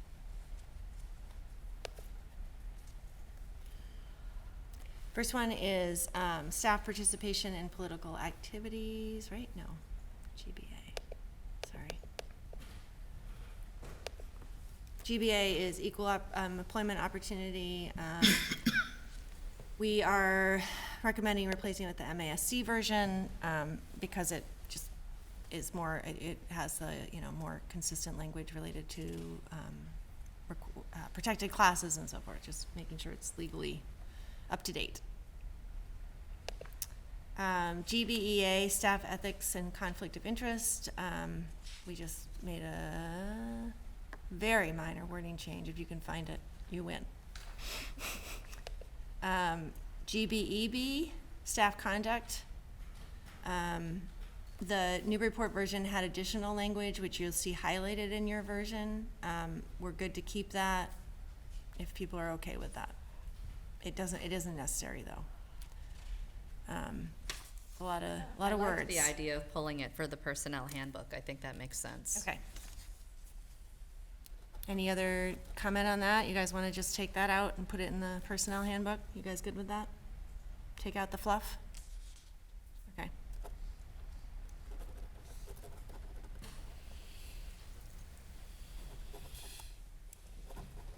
All right. GBEBC is gifts to staff and solicitation by staff, just a cross-reference update. GBEBD, we were gonna have the finance subcommittee review that, so we'll hold on that till we hear back from you.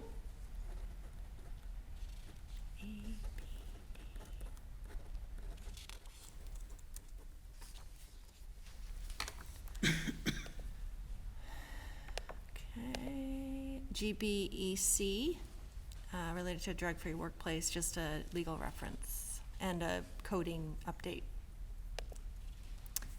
GBED, tobacco use, and a cross-reference.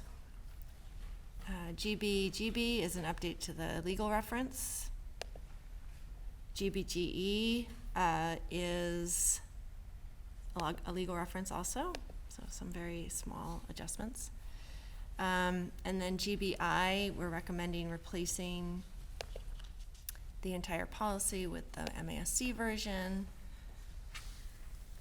Basically, the MASC version references some ballot initiatives and an additional sentence related to students.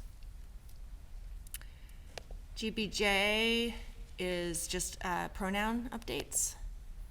GCA, we added a reference in the second paragraph, just a few words.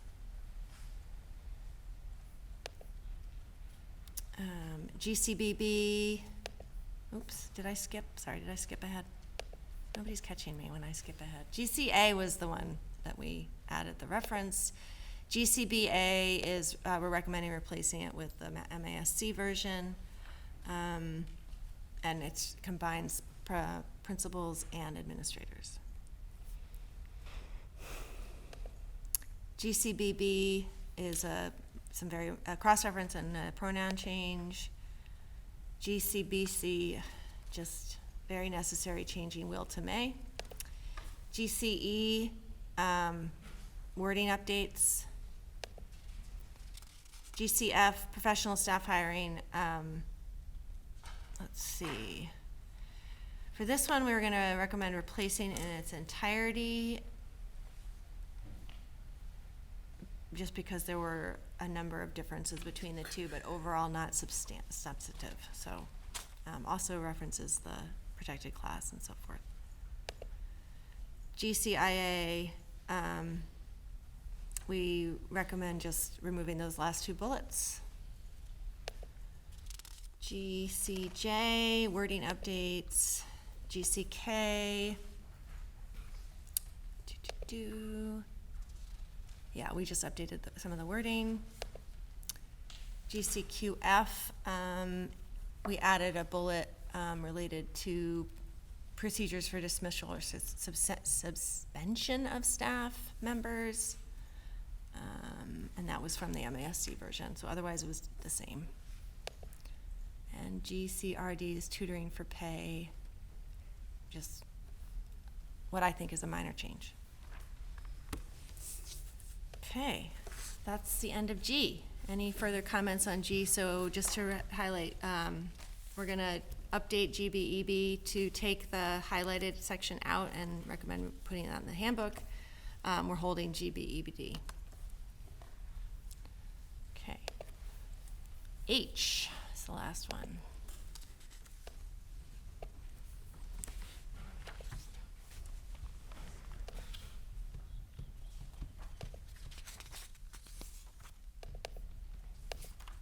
Oh, come on.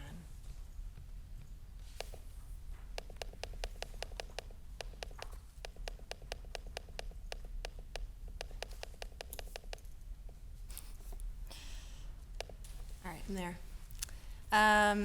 So H is related to negotiations. And first one is HA, negotiation goals, legal reference. Wow, I couldn't find that one at first. HB, negotiations, legal status. We added we basically used the MASC version, but made sure that there's a section of law quoted in there. So we updated the reference for both.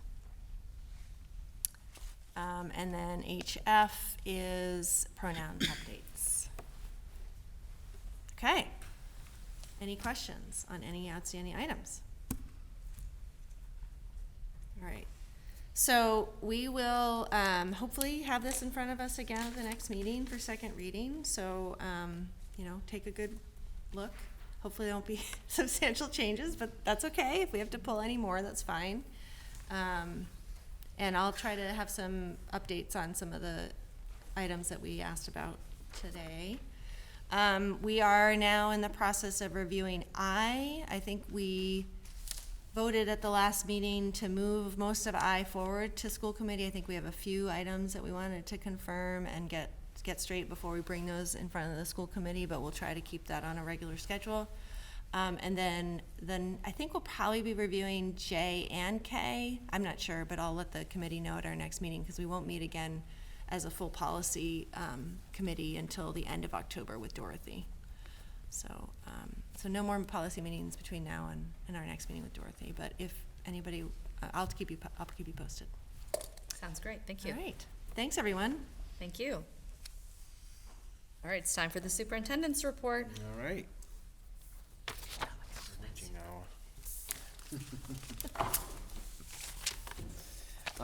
Just a few updates here. Just once again, thanking Deb O'Connor for stepping in and throughout the summer and preparing our district for the tiered focus monitoring. So right now, part of that is you get work with the state where they come in and they look at elements of your special ed programming. So there's a group A, which would be a universal standards to be addressed, and that's the student identification, IEP development program and support services, and then equal opportunity. So for our tier monitoring, we're in group A. Group B is another type of monitoring that the district's not involved in for this 3-year review. And that would be licensure, professional development, student and community engagement, facilities, oversight, time and learning, and equal access. So that's where we're at. Deb is, and her team, I want to thank our district team chairs for pulling all of our self-assessment information together and the indicators. They're submitting those by the end of next week, and then the state will look at all of our information and then develop timelines for our on-site verification phase where they'll come in. They'll look at our documents first, and then down, typically probably after January 1st, we'll be visiting the district, setting up interviews, surveys with parents, focus groups, things like that. So that's kind of where we're at right now. And thank Deb O'Connor and our entire special education team for pulling all that information together. So we're on track with that. All right. The second part of our business is our special education director. As I put in the packet, you have NESDEC. We met with them today. We're going to be going with a comprehensive search. And what they'll do is they'll have a coach or a consultant coordinator that will work with the hiring for the district. Once we sign our contract with them, they'll come in and give an overview to school committee of what the process is going to look like. But first, they develop a schedule of the Director of Student Services search, what that's going to entail. They publicize the vacancy right away, and NESTEC has the outreach not only in the New England area, but they also outreach to assistant superintendents in Massachusetts, their member communities throughout New England. They'll also post our executive director on a lot of the National School Development Council, Education Week. So we're doing the real gamut here. We have worked with them before in the district to hire. Yeah, they have different phases, the advertising, their electronic outreach, and their regional and national recruitment for potential candidates. They're gonna work with the district and to develop a successful candidate profile, so that when working with the district, that's all the stakeholders that are involved within our school community, and especially our special education parents. They assist with the screening of the applicants, and then they assist with the development of the interview of the candidates. And then from there, they'll maintain dialogue, obviously with me, and we can update school committee throughout the entire process. As we were talking before, this is a position that, we want to get right, number one. And then number two, get feedback, from everyone involved on really developing that candidate profile. So we know what we're looking for, so when we advertise, these are the things we're looking for to attract the right person to take that job. So that's where we're at right now. I think for our next school committee, we'll see if they can come in and just kind of give an overview. But pretty much I just summarized what this comprehensive search is going to look like. Any questions on that? I guess just how are you, in the interim, there are, concerned families, obviously, as you know. Just how are you keeping people in the loop about this process? Well, I think we want to, once we sign the contract, then we'll put out a statement for the entire district on working with NESTEC and what it's going to look like, and these are the things, so. Mm-hmm.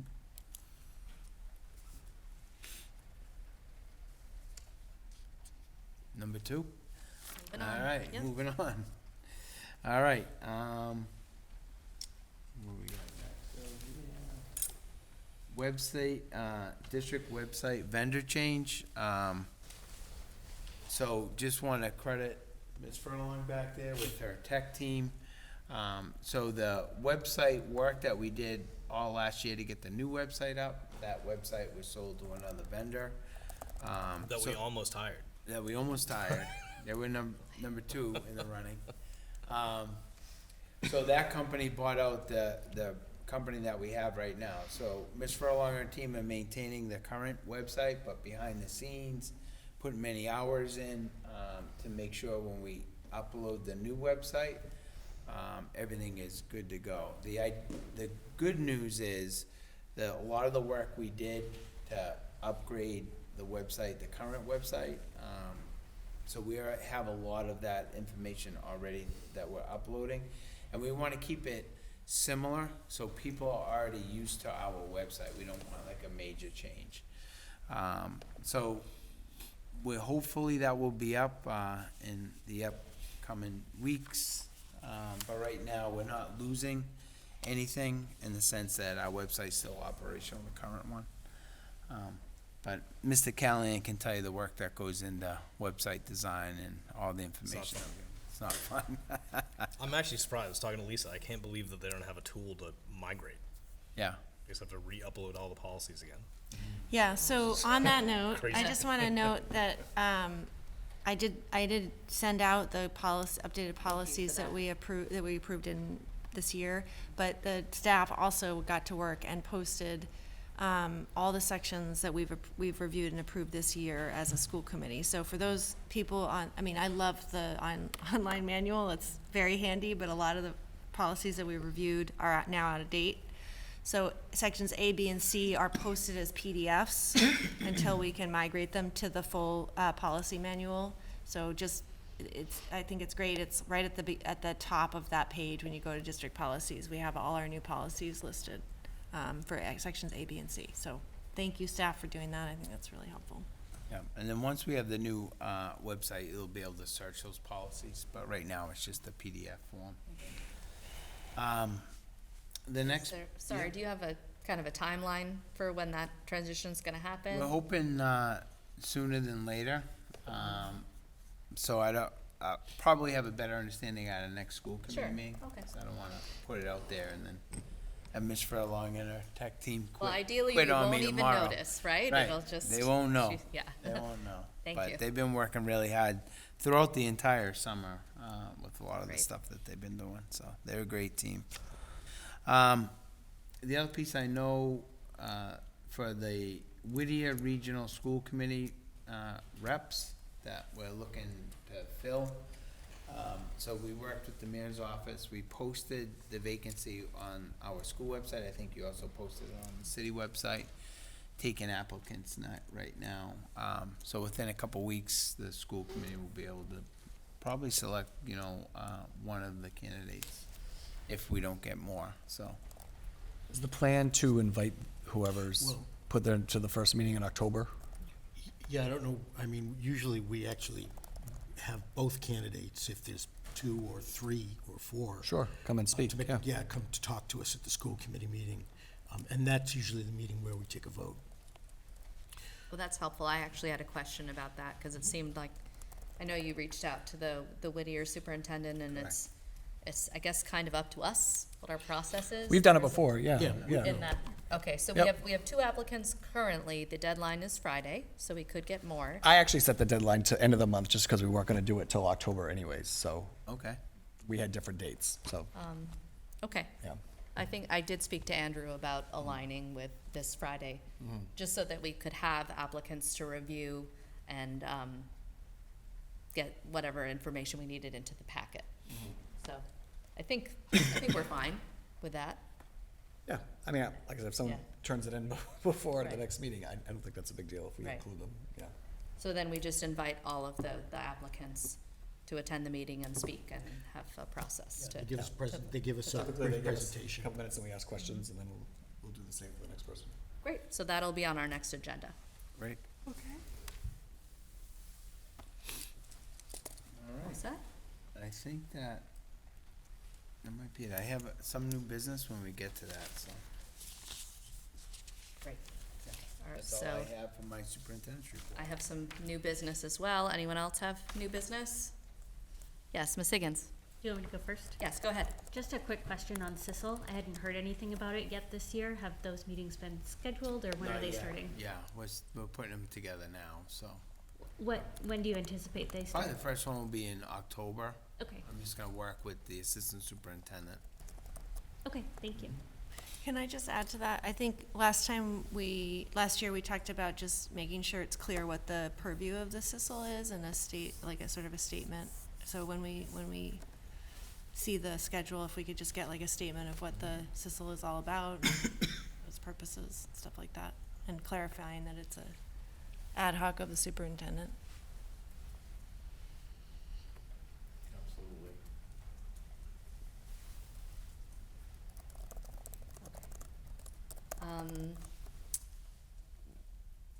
The MASC conference is coming up November 8th to the 10th. Is anyone thinking about attending?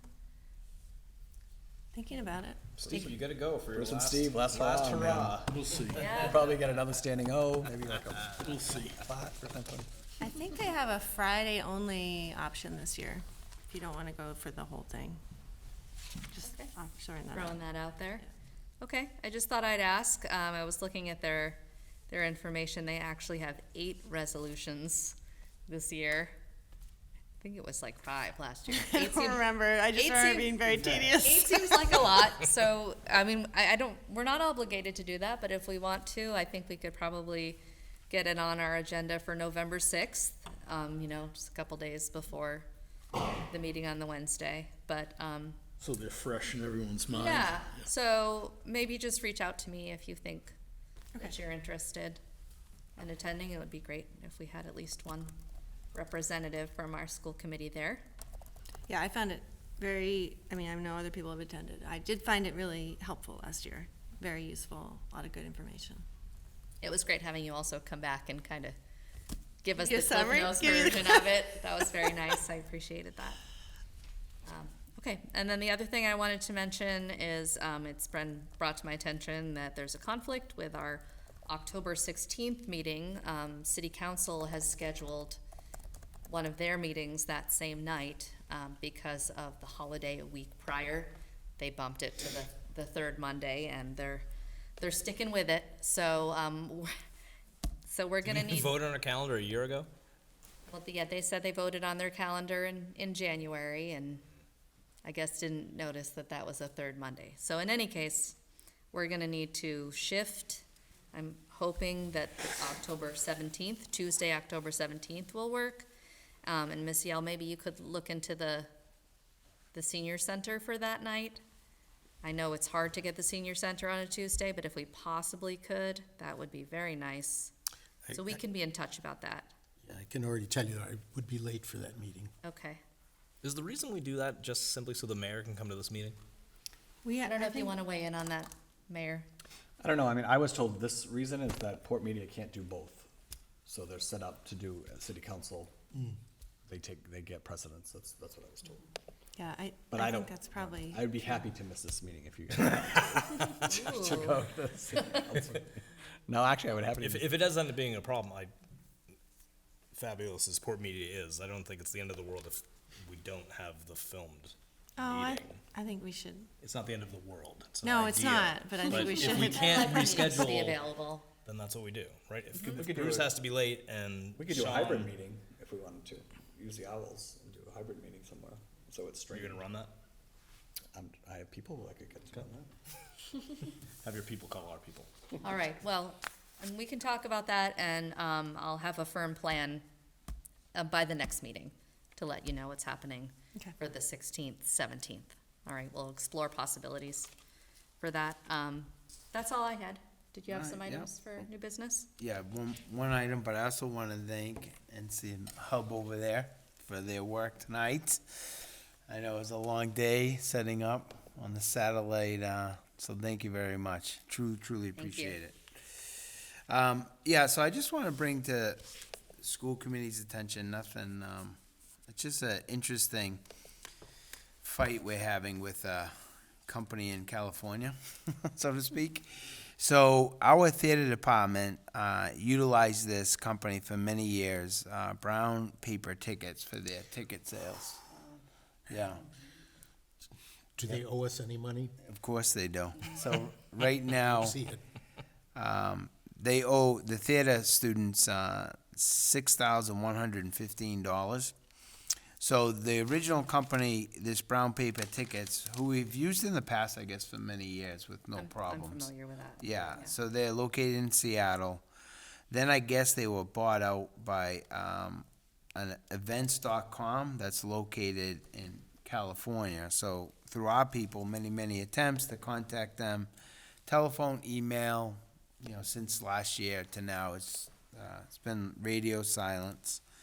Reached out to Boston 25 News, Fox News, because they did a story on this. And we also reached out to our Attorney General. But I guess our Attorney General doesn't have jurisdiction over the people in California. So we're going to I wanted to let you know, we're going to continue to pursue that.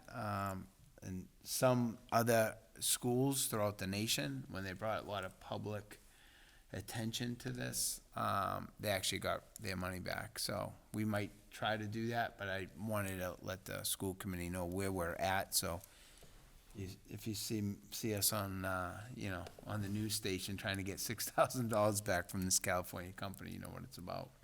So, I mean, I chair a nonprofit that is owed money by brown paper tickets, and they have not been very responsive. This is the second time around for them. They had problems, I think, during COVID that were very similar to this. And supposedly they got a cash infusion and they were going to be paying everybody back. But the schools are not the only group in town that brown paper tickets owes money to. Yeah. So that's all I have for our new business. I might be flying out to California and getting our money back. With Be a nice vacation. It's gonna be like $6,000 in airfare. That's right. Worth it. I feel like a lot of organizations use that though. Like, Yeah, a lot of my I'll clients be use it. aware not to, if they are using them. Just get that out there. Yeah, I think our nonprofit's already identified another vendor. Do we have any other new business? Motion to adjourn? So moved. Second. All in favor? Aye. Thank you.